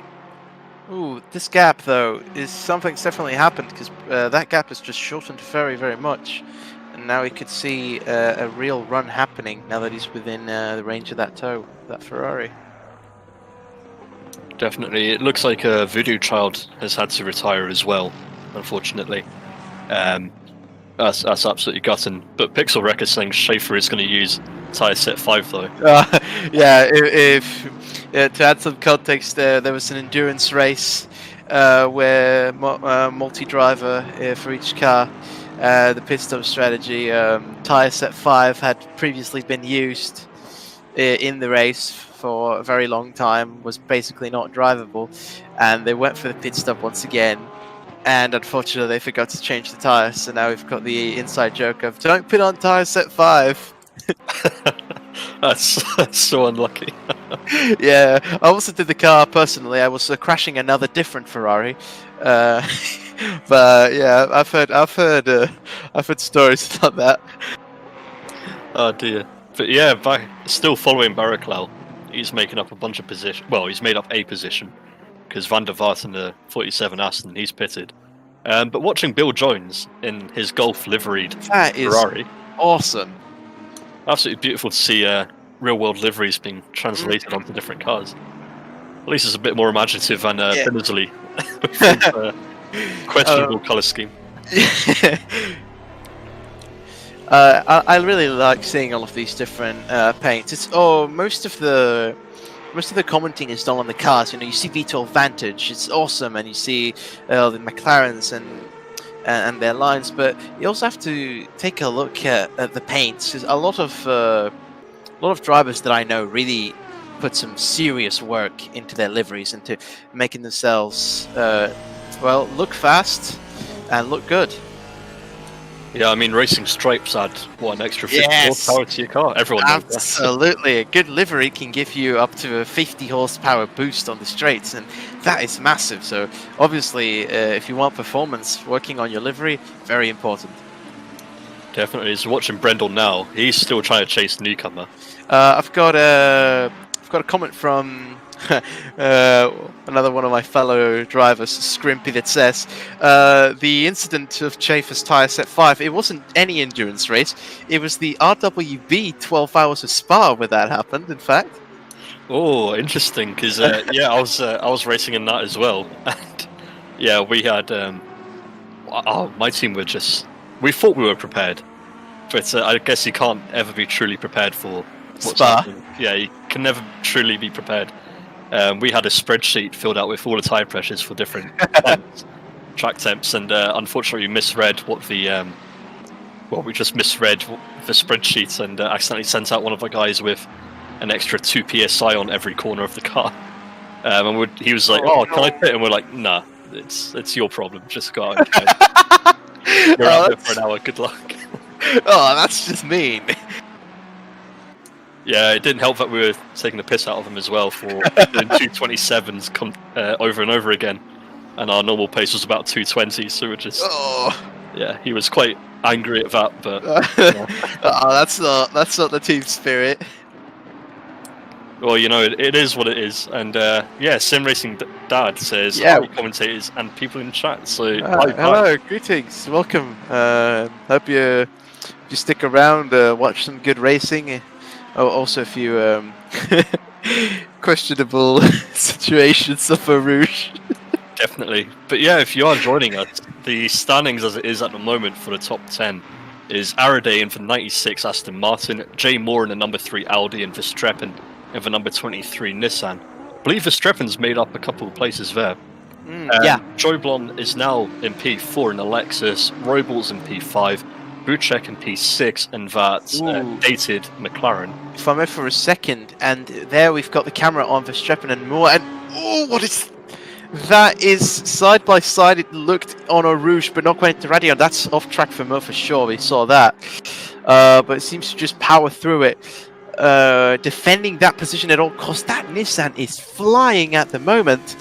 And we might be seeing some questionable positioning. There it is, and that is the move. The camera! Stick, but the camera. Absolutely beautiful, but unfortunately for car number 47, they've been given a drive-through. That's Van der Vaart, and Larchie has got a stop-go 30 seconds for speeding in the pit lane. That's unfortunate. The Spa pit lane is legendary. There's been so many problems. You get stops and goes because you forget where the braking thing is. Somebody breaks the sign and you just don't remember, and then you get a drive-through for the track limits. You gotta go in, and it's so long. Personally, I spun in the pit lane and blocked the pit lane and couldn't get out. So, a rite of passage, as a friend of mine calls it, to block the Spa pit lane. Yeah, we've one of the other commentators, Alex Smith, some of the RWB guys might know. He's in a different league outside RWB. He managed to spin it, and if you've ever seen Austin Powers, where he's got the little cart stuck in the hallway, he literally tried to do a million-point turning, just couldn't handle it. He ended up having to return back to the pits. Yeah, same. Yeah, sorry, Alex, you're not living that down. I'm still worried about it. Says Alex Smith, got a message from him on YouTube, says, "Would love to stay and listen to your beautiful voices, but I've got work at 4 AM and it just happens to be Yep, that's the odds. Yeah, that's that just happens to be them. Well, that was. So it's just Scrimpy says, "Don't worry, Rod isn't living that down either." And no, I'm not. I am not. It haunts me in my dreams. Well, Alex, I hope you've had a good time watching these cars go around, and well, Yeah, we hope to get you back on commentating with us in the Oh, new yeah. year when you're not busy. But sorry, you've been replaced by Rod, and well, I must say, Rod, you're a lot better than Alex. well, it wasn't really my plan to commentate at all. It was my intentions to potentially join the league itself and some other stuff in RWB, but a bit of a strange upcoming, this commentating thing. Definitely, I the way that I got involved with the commentating was I was watching the 6 hours of Paul Ricard, which I think a lot of RWB members who did it remember it for the torrential rain at the end, which had a category yellow full thunderstorm. And yeah, I just said, "Can I commentate?" And they're like, "Yeah, go for it." So I just literally joined on with my mate James, and we just commentated out of the blue with no preparation whatsoever. Well, in terms of my entry to commentating was very recent. In fact, in a different league, I drove a few endurance races, and they made an experimental driver interview section where they did like Christian Horner does in Formula One, where he just comes up and while the race is developing, they talk to him and they say, "Oh yeah, well I think this might happen or that might happen," and in a similar fashion. They took drivers that were not racing, obviously, could go up into the channel and give their opinion on the strategy and stuff. So I did that a few times, and at one point I ended up just sticking around. Finished the interview, but I said, I'll just stay and have a little talk about everything while the race was happening, and I still had some stints to go. So I said, on and off, driving, commentating at the same time in the same race. And then I got a ping in RWB that says, "Oh, we're looking for commentators." I'm like, this is my chance. I don't even have to drive the car. Well, someone who told us earlier that they'd love to chat with us was RWB Charger, who's Bill Jones, and I've just seen he's pitted actually. So I wonder if I'll drag him in and see how he's done. Hi, Charger. Can you hear us? I figured while you're in the pits, you'd be up for talking to us. Hello. Shit, I'm just negotiating that corner there. How are you finding everything tonight with the massive grid? Hold on, let me just stop there. Yeah. Yeah, Jesus. My head's fried. We've lost a few, I see, but it's the start it looked pretty clean. Was it clean? Yeah, it was exceptionally clean. I think lap 1 was probably the cleanest lap we've had so far. In terms of collisions, there was maybe 1 or 2 cars who spun out at Eau Rouge, which was super surprising for us. But how have you found everything else? Have you been enjoying the action on track tonight? Yeah, I mean it's been great. I've had a few battles. I'm not really competitive because I'm not used to this car around Spa, but I'm still enjoying it. That's the point of that. Absolutely, that's it right there. And how are you looking for later on? I know you're just leaving the pit now, so feel free to tell us once you've actually gone back out onto the kennel. I've got a drive-through. Shit. Oh no! Oh no! My own fault. Sorry, how am I looking? I just want to finish. As you know, I just like to finish. Definitely. How are you finding going back to ACC after the R-Factor 2 stuff? Different, isn't it? Yeah, it's like night and day, isn't it? Yeah. It's this Ferrari's a bit weird on the turning. Once the tyres start to wear, it gets to a point where you can't feel anything, and it just goes a bit numb. Yeah. I feel that on a spiritual level. I identify with this, having run it for was it the 12 hours of Imola? Oh my god, that was pain. the tires just leave. Yeah, it's a bit weird. I don't know what's going on with it. It throws you off a bit because you seem to get about 40 minutes in and it feels fine, and then all of a sudden you're not feeling it when you're understeering and stuff, and oversteering. Yeah. I don't know whether that's the 2020 tyre model or. Very big in the Ferrari. In the Mercedes, it's not as prominent, but in the Ferrari, that's the issue that we had in my car in Imola. The tires, they were just they were not telling us what was going on. So the car, we had to guess what corrections we have to make, etc., to make the car go in and face the right direction. At some point, it's just the tires just did not want to go. They left with little were just crutches on each wheel rim, just walking it. Yeah, it's. I found it when we did the.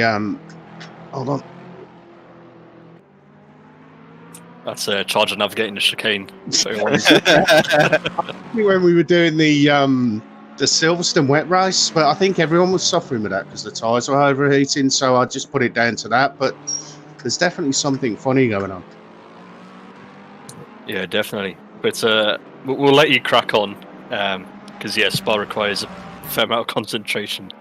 I'm free air now. I've just rolled a fag, so I'm smoking the fag as I go up the Eau Rouge. I respect that massively. Hand it up there. Oh, not a good idea. But I better do my through actually. I'm the commentators for that. It's your fault.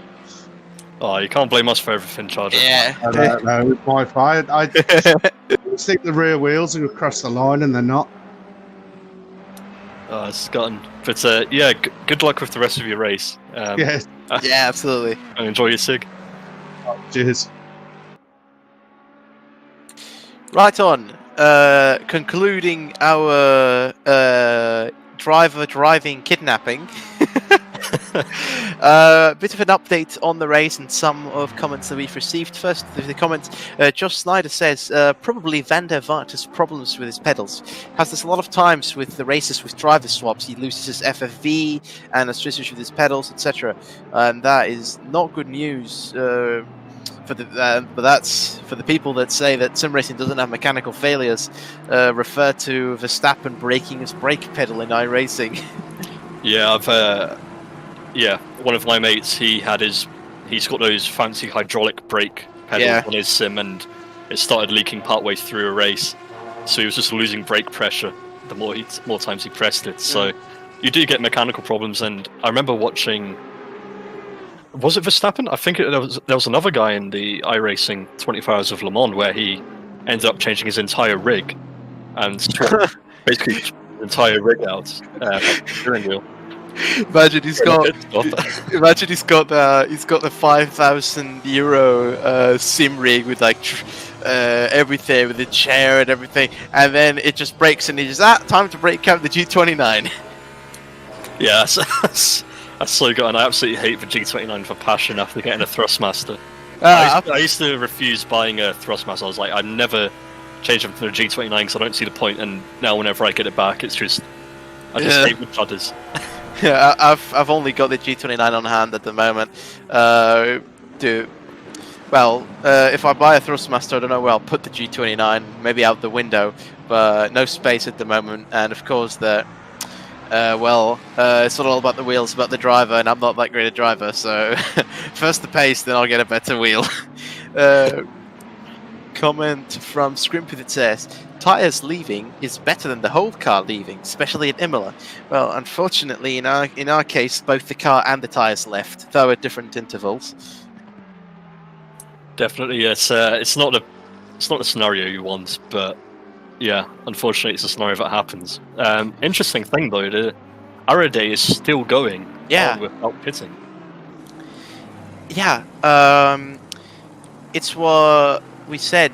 Tyre strategy isn't as important because you can multi-stint them no problem. But fuel, I assume what Araday did, judging by the small gap between P1 and P2, Araday just said, alright, crank the engine down, let's see how long we can take this. I highly doubt that they can do it the whole way through, but I would say maybe I expect the pit to happen at about minute 30 or so, and they'll go in and they'll go through the whole hour, and then they'll just finish the last 30 minutes full pace with new tires, and see if he can recoup that P1. Is probably what he's going to do, or perhaps he surprises us with an off strategy that we do not expect.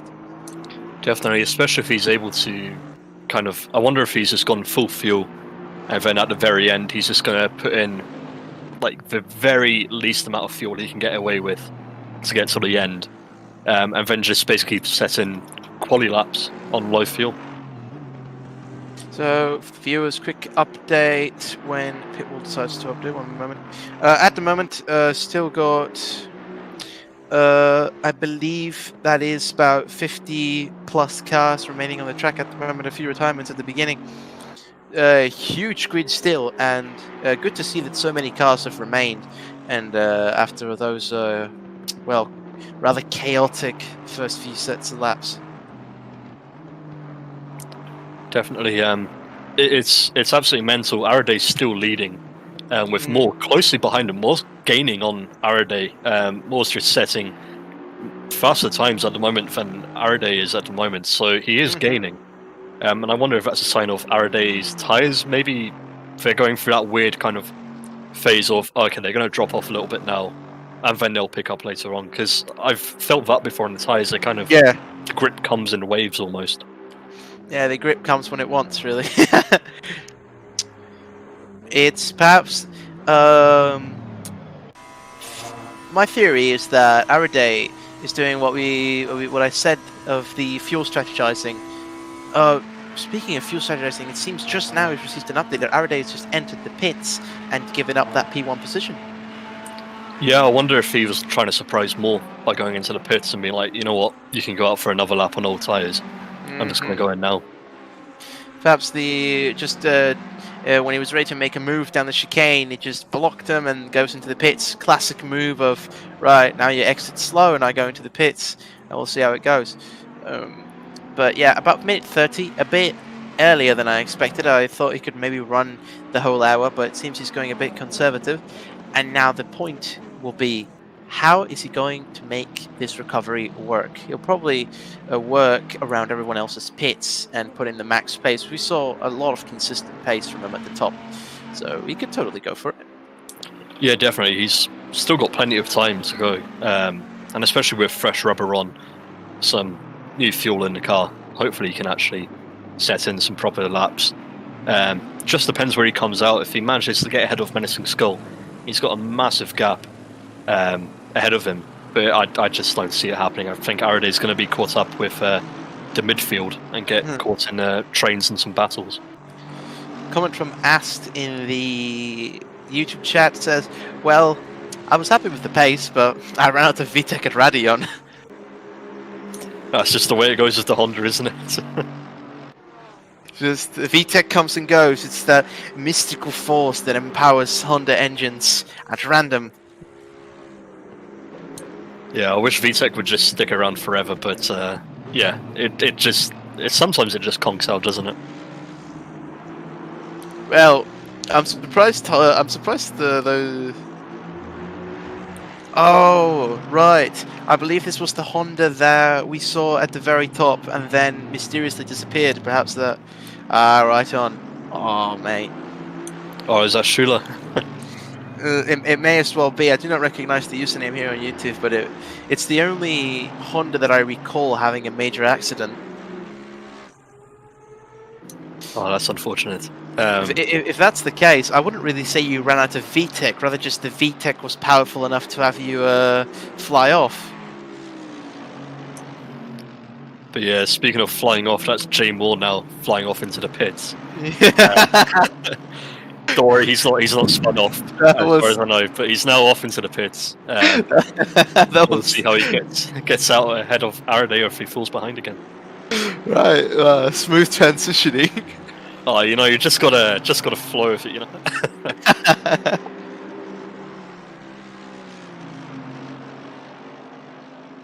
But yeah, it looks like everyone's pitted except for 4 cars now that Jay Moore's gone in. So we've still got Skull, Bennett, Varley, and Barnett, who are still to pit at this stage. But yeah, it looks like everyone's pretty much completed their strats, which is what we expected for kind of the very last ones. I expect the rest of them to pit in the next 5 minutes. With fuel. Look at this. Down the main straight, that is slightly awkward. Just so many lapped cars together, and then one fighting for position. That's not the line, in the number 42 BMW, taking the rallycross line into turn 1. Oh, come on, Eugenie, you're better than that. But that was him fighting for position with D. Orr in the 710 Lambo. And yeah, it looks like he's just conceded that by going slightly wide. But hopefully that BMW's grunt can get him back in position with the Lambo. Just the absolute massive boy just gets side by side, and he just runs the Lambo out of space just to the sheer size. Here's hoping. He needs to open up that DRS. That's yeah. Just get all of that hybrid power in there. 100%. But there's still 30 minutes to go. We've just crossed that 30-minute mark left on the clock. And yeah, even though things seem to have calmed down a little bit, there's still quite a lot of battles looking at the gaps, as we see now with Newcomer fighting Budchek. Yep. There we see it, and lots of fights happening with this Jaguar. Just the pace isn't lacking for this Jaguar, and there's definitely the fighting spirit isn't missing at all either, and that is very close up Radeon. Look at this, and how is the exit going to develop?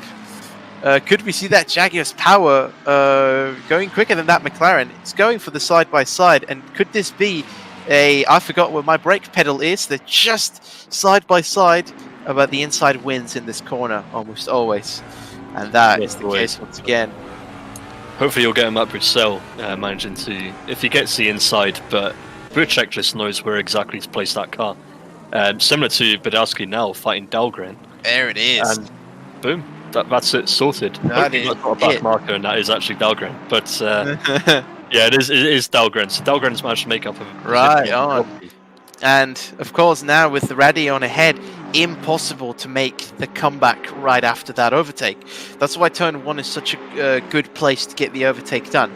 If you get the overtake into turn 1 and go up Radeon, he's not going to overtake you there. Impossible. It has to be grip hacking or something. Otherwise it would just spin off. And you can trust getting a good exit out of Radeon. Bam, that's the position sorted. As it is here in P20, Badowski just lost out to Dahlgren. If I may for 1 second, now that the pit stops sections are finished, can we note that Araday is in P3 and came out in P5? Yeah, it looks like Verstappen's managed to jump Jay Moore. No idea how Verstappen pulled that off. Skull and Bennett still clinging on to being in the podium positions by holding out with not doing a pit stop, but with their pit stops, they'll definitely drop down the order into about P15 roughly. But yeah, it's brilliant stuff. But now with Badowski and Dahlgren, going back to those two, they're coming up to a lapped car, and it'll be interesting to see if Dahlgren can use the lapped car as a way to kind of defend. Because you can use lapped cars to your advantage when you're defending. So try and hold a line that Badowski's going to go for. Or Dahlgren will get held up and Badowski will manage to make up some time. Yeah, you can definitely use lapped cars to your advantage. When you force a lapped car to move off to the side, that lapped car is essentially blocking off that overtake position. If they want to get side by side with you, that Aston's in the way. You can't really do much of anything. That's something that can be taken advantage of, but it can also slow both of the drivers fighting for position down. So it's really just, as is the rest of the race, just taking advantage of the assets you have at hand and just using them at the perfect time.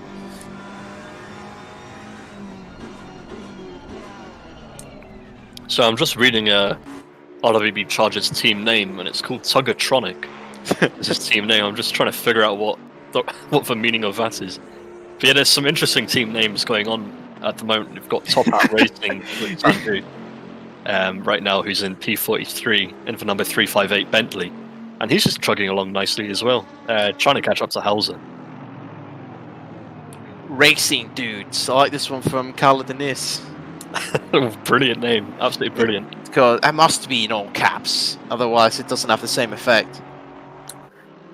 Yeah, with Camaletto now chasing down Palaci, but it looks like he's got a hefty gap to try and get to P44. Yeah, and 30 lots of cars. Yeah, lots of cars. It's kind of a downhill battle when you end up being a back marker. There goes Eugenie up the. Ooh, could this be a move into turn 1? Or ups? Or could this be a lapped car slowing down Verstappen to turn 1 rather? And Moore's right behind could take advantage of this. Definitely, Verstappen's going to just be screaming at the Porsche to let Oh, him this go. has to let go. All right, good. I was already imagining a terrible accident there with that lapped car.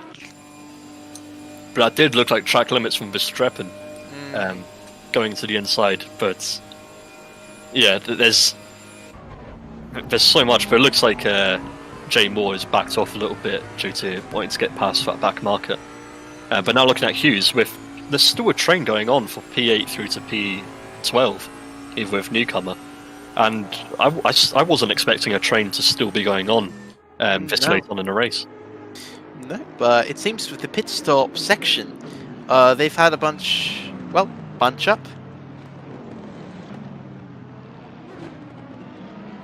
Got a from Sim Racing Dad says, lol, what about drivers' names, especially P35?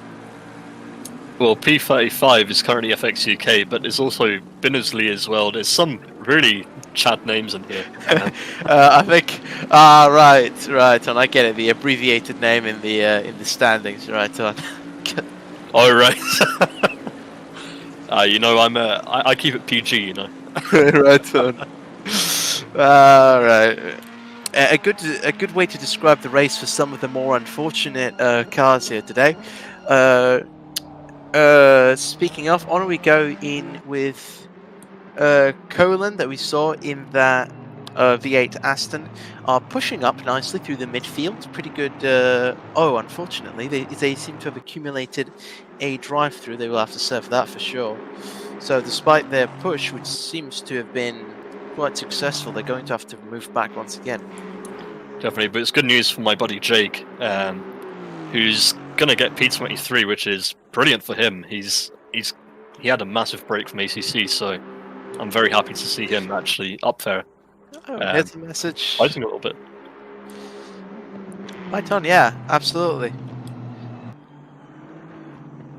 Oh, a message from on YouTube chat from Racing Sim Tools that says, "Looks like the setup me and Jake made is doing very well." And it really is. Jake will be Yeah. in P3, especially after the pit stop from Skull. I don't think Skull can push it for 90. Oh, saying that, Jake just flew off. At, Yes, that is not great. Oh, and down he plummets through the standings. Yeah, unfortunately, commentator's curse coming in there. We'll see where he comes out, but it looks like hopefully he's managed to recover it before Stroblon passes him. But yeah, that was a big spin from Jake Moore. Unfortunately, we don't have it on stream at the moment, being streamed to you. But it looks like Jake Moore has still managed to hold on to his provisional P3 position. That was hair-raising moment from right there. It was sure it was the car. It was the number three car of Moore, right? It doesn't register in the pit wall at the moment that the accident has happened. Okay, luckily I've got everything in front of me. I managed to get onto the server to spectate. Right. So that's why I'm seeing a bit of different action to you guys. But Stroblom is now about 4 seconds behind Jake Moore. So Jake Moore lost about 17 seconds from that spin. But he's back on track now. Luckily there was no collision with the wall, from what it looks like. But he'll be under pressure from Stroblom in a bit. And I share the sentiment of Bolton Lad and Scouse on YouTube that just says F. And that, yeah, very tragic. Yeah, luckily it could have been a lot worse, and it seems like he's come out unscathed. But yeah, he just needs to hold it. He just needs to hold his position, keep the pace going, and he'll easily get P3. and we were just seeing. I'm seeing some liveries that I've previously seen in other RWB events and returning drivers for sure. Yeah, a lot of these guys I recognise from Yeah. the Constructors' Championship that runs on Tuesdays, that's streamed here on RWB, and also from the previous championship, the Racing Sentinels Championship, that had some properly close action happening there. From YouTube, Bolton and Scouts says, next message says, Aaron for the win. And you may as well be right, since Araday currently P2, but could maybe take that P1 once again, since I do not believe Menacing Skull has the same pit strategy. Lots of gap right now, but that could change in the few following closing 20 minutes. If Menacing Skull has managed to stretch 90 minutes out of that fuel tank, I'll be absolutely surprised. Is he not pitted? He's not pitted yet. He's still got Oh my god. 4 minutes left on the pit window, so he's going to have to pit soon, otherwise it's a DQ, because there is a mandatory pit stop. Ah, right, yeah.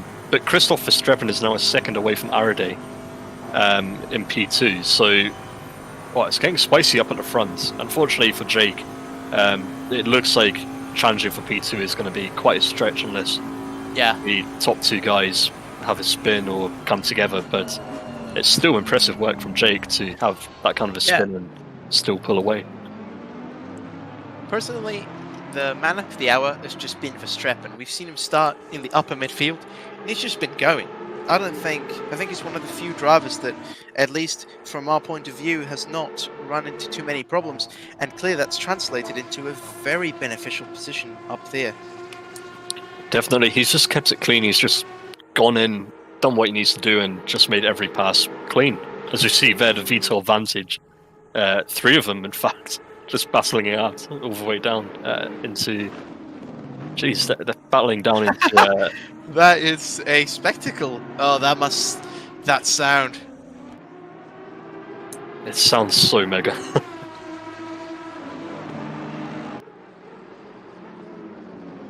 Suppose I understand Vettel's comment now to bring these back. Definitely. I'm surprised they're not very fuel hungry as well compared to other cars in the series. They're not as thirsty as the McLaren 720Ss, which they just guzzle fuel like nothing else.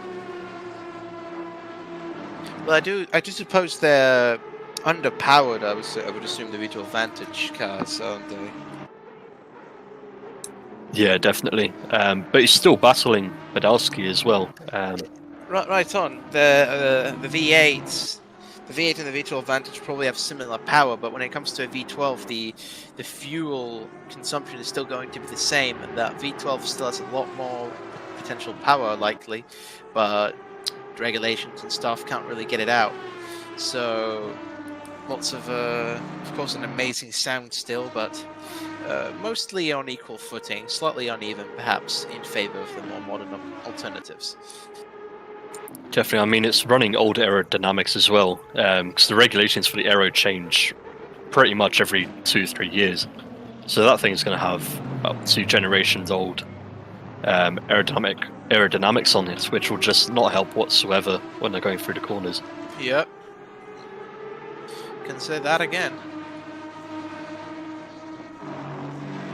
But yeah, Varley's got a nice gap to Podolski now, but Dahlgren's still fighting on. Still trying to get that P18 Dahlgren trying to get that P18 position. Sorry, all the numbers are just merging at this stage.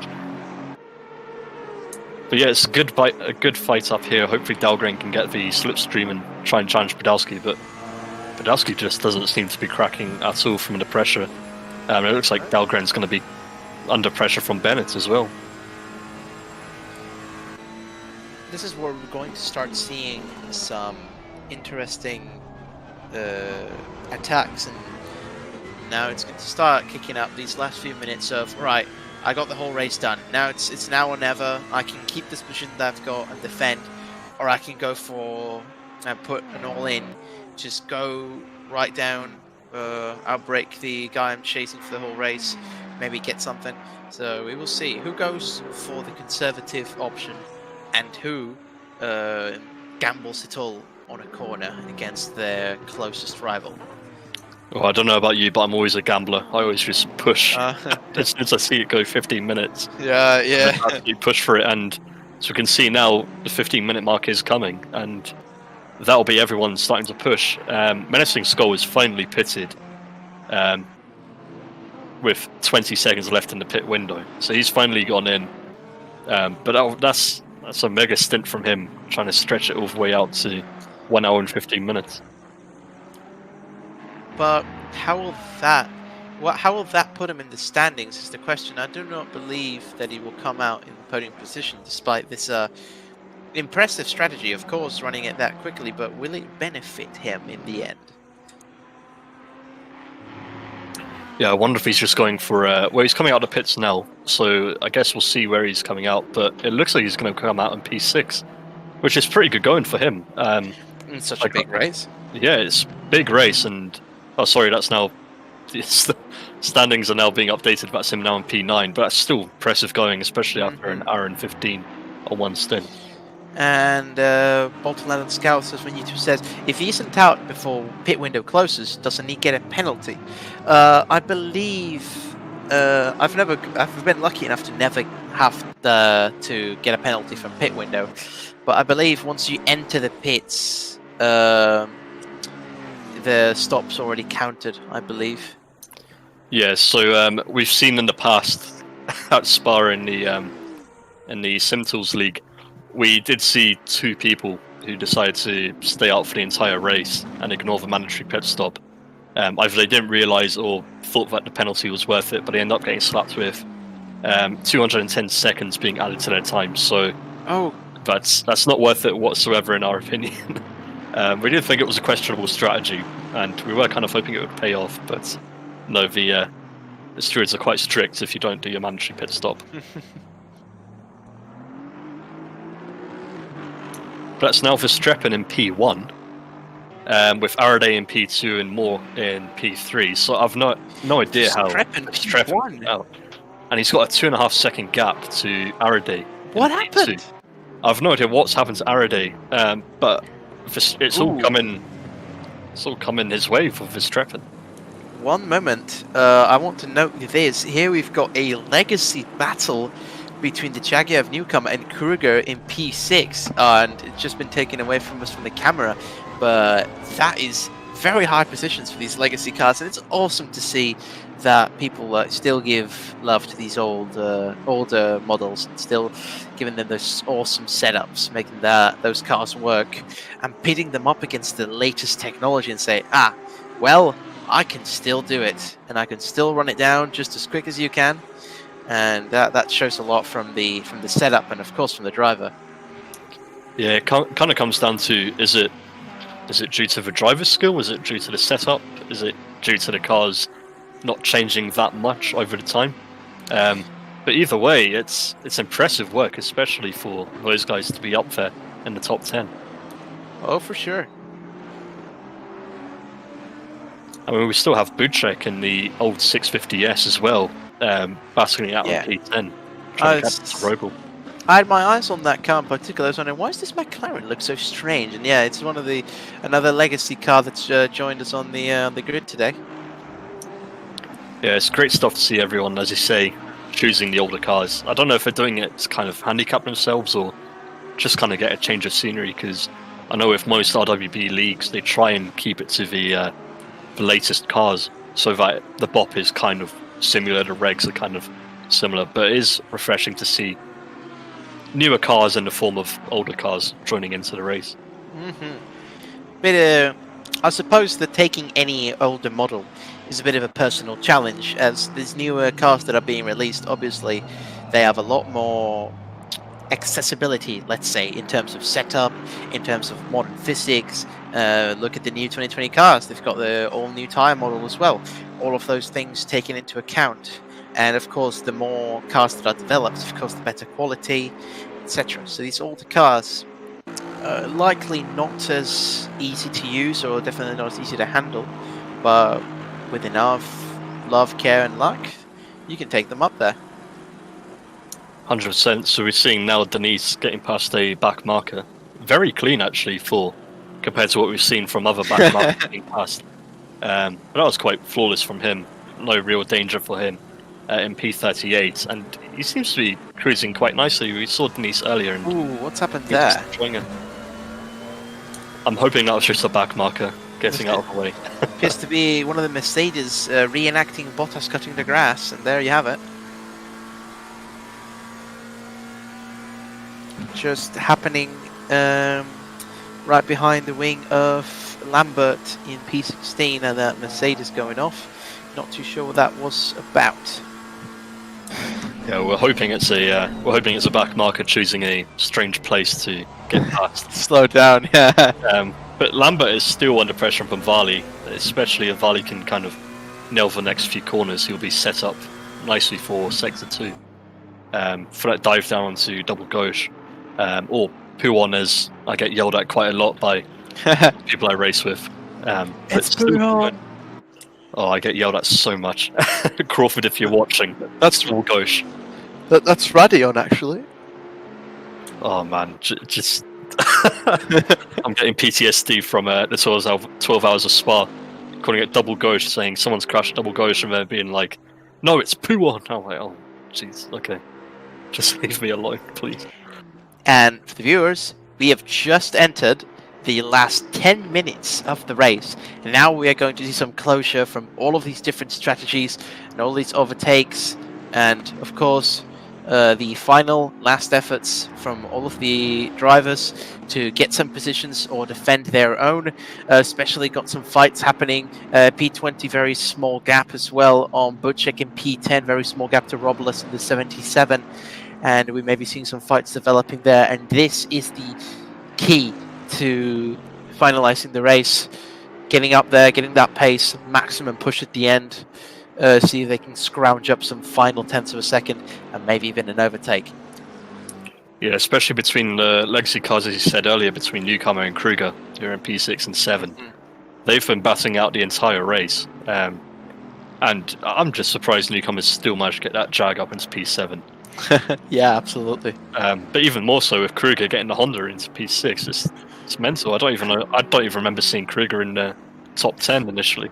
The mere fact of Kruger taking a Honda, just not even taking it anywhere, just taking the Honda in itself is already a surprise. Yeah, I mean, Kruger started P24 on the grid, and he's managed to get it all the way up into P6. So he's done an amazing job. Yes. Newcomer's unfortunately gone down a couple places, but yeah. Unfortunately, it's the commentary. Sorry, the cameras are being done by our auto director, so we've an AI controlling it. So yeah, we've got some requests. Request to get some photos of certain cars to put them on screen. Unfortunately, we the commentators do not control the camera. It's a bot with a very terrible sense of humor, so not a lot of control there. Message from Scrimpted that says, to be fair, the trackside signs say double gauche. Yeah, I mean, I maintain it's always been double gauche to me. And when I heard someone say Puon, I was like, what you want about? And as a French speaker at times, when I can be asked, it is double left, literally translated, so it makes sense to me. But yeah, I got yelled at quite a lot for saying double gauche. 6 minutes, 45 seconds to go. Nothing very major happening. Of course, some overtakes still going on, but the running list is largely the same. And it seems most of the drivers right now are just settling in their position, saying, right, I'm happy with this. Let's just not crash into anything in these last few minutes. I personally have had lots of end of race issues, like crashing in the final lap in the final corner. I've had that in Paul Ricard a few months ago. That was depressing. For me, I'm guilty of underfueling. But yeah, currently on screen now, Van der Vaart. For Joss, who was wanting to see him. Oh yeah, there it is. Now with the white and pink car. But yeah, I'm so guilty of underfueling sometimes. Oh, underfueling! I personally have never underfueled. I had so many people around me like lose out races because of bad fuel calculations that I just say, whenever I'm in the endurance race with somebody else and we don't have very accurate fuel readings, I just say, right, whatever fuel reading you've got, add 0.10 to that and just give it to me, and that's it. Like, there's no chance to run out of fuel. Personally, I've never felt a very major difference when it comes to racing the fuel just a little bit over what you expect. There isn't usually a very big weight distribution problem. So for me, always nice to, instead of having to worry and take it to the very limit, just letting the fuel a little bit higher up and just let it go. But there's nothing more satisfying than crossing the line with 0.1 litres of fuel left in your tank. And just kind of That's true. sitting back in your chair and be like, yes, I finally did it. But then, of course, sometimes you end up crossing the line with... Well, you don't end up crossing the line end off. It's a risk. It's a risk the drivers take. Yeah, unfortunately so.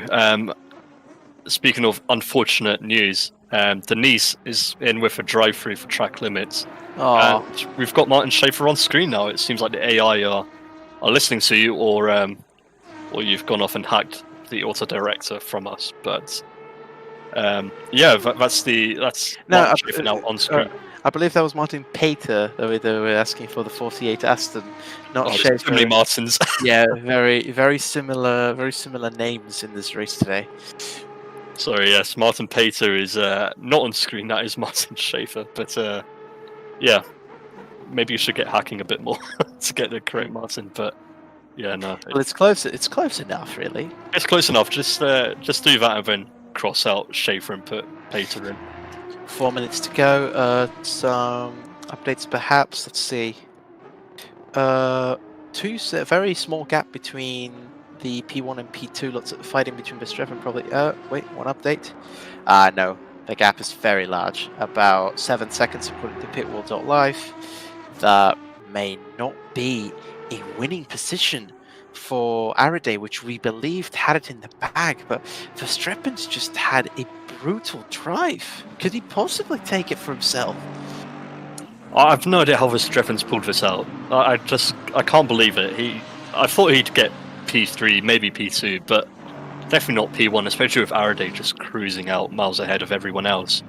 Araday's going to be kicking himself after the race, but still P2 is still amazing going, especially with 62 other cars on the grid.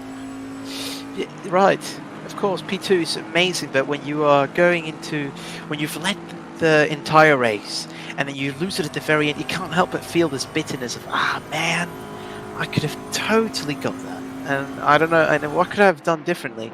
A bit like Sainz catching Gasly, I believe it was in Monza, when he was so close to a victory and it didn't really pan out. Yeah, definitely. But as we see now, Jay Moore is catching up to Araday. I believe Araday he might be slipping up a little bit, but Jay Moore's catching up to Araday, and that gap is slowly coming down. But is it coming down fast enough as we go to the 2 minute mark? 2 minutes left on the clock here in just a bit. But yeah, there's tons of action still going out on track. I mean, we're watching Dior being chased down by Barrichello, basically on his ass all the way around. Right on. Deep into the braking zone they both go, but Barrichello just can't make it. Dior managing to hold the outside. Very last minute, superb defending there by Dior. But yeah, that's us now being told that the leader is now on the final lap as he heads around down through La Source.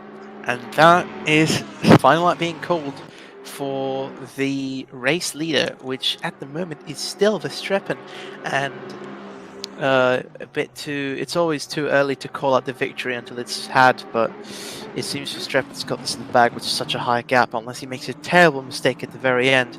Araday's brutal pace and incredible consistency is going to falter under Verstappen's incredible recovery drive all the way from the top midfield.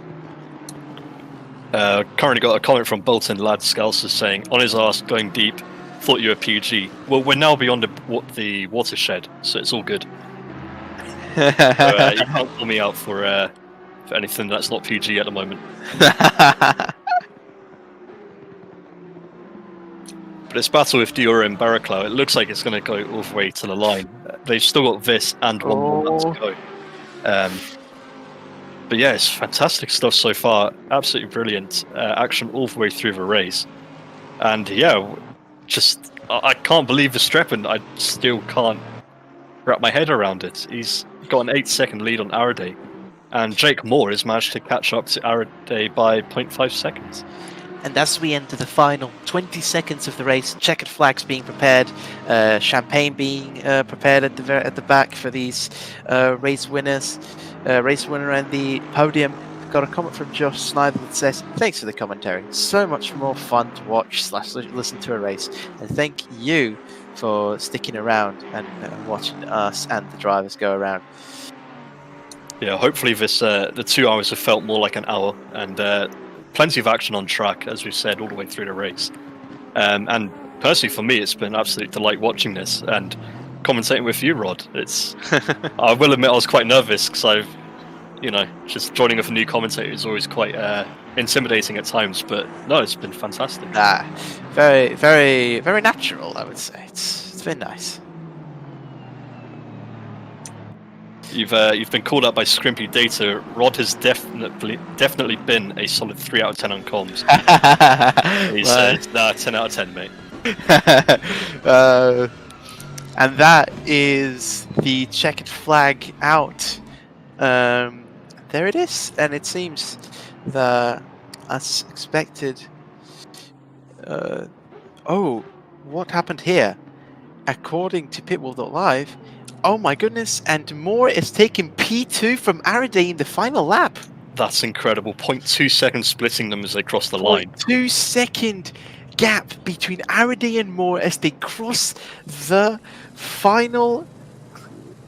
Oh my goodness, I am in shock. Araday totally had this win in the bag, and now at the very end, with those mistakes, Moore's taking up P2. That's just absolutely gutting for Araday. That's brilliant news for Jake Moore and his buddies at Racing Sim Tools. But Araday, just what happened in that last stint? It's just gone all wrong for him. Goodness. And well, there we have our finishing order with our race winner, Verstappen, the 23 Nissan.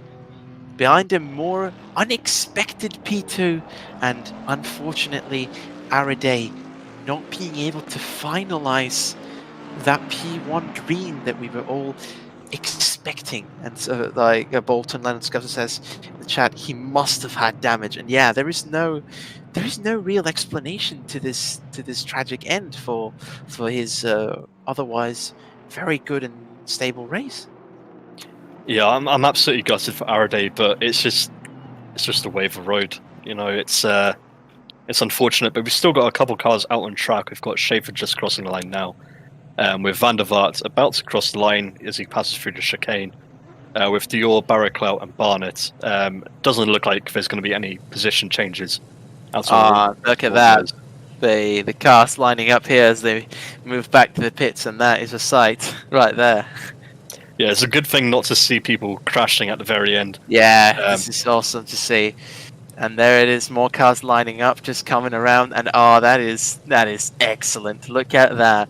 What a comparison shot! Absolutely brilliant stuff all the way through. There it is. We can give you the timings for everything that's happened so far in the race, and give you all the standings that you need. So in P1, with a phenomenal drive, is Chris Verstappen in that number 23 Nissan. We have no idea how he did it, but somehow he managed to pull it off. In P2, we have Jake Moore in the number 3 Audi, managing to just slip in front of Araday with a 0.2 second gap split in those two. In P4, everything's just disappeared for me.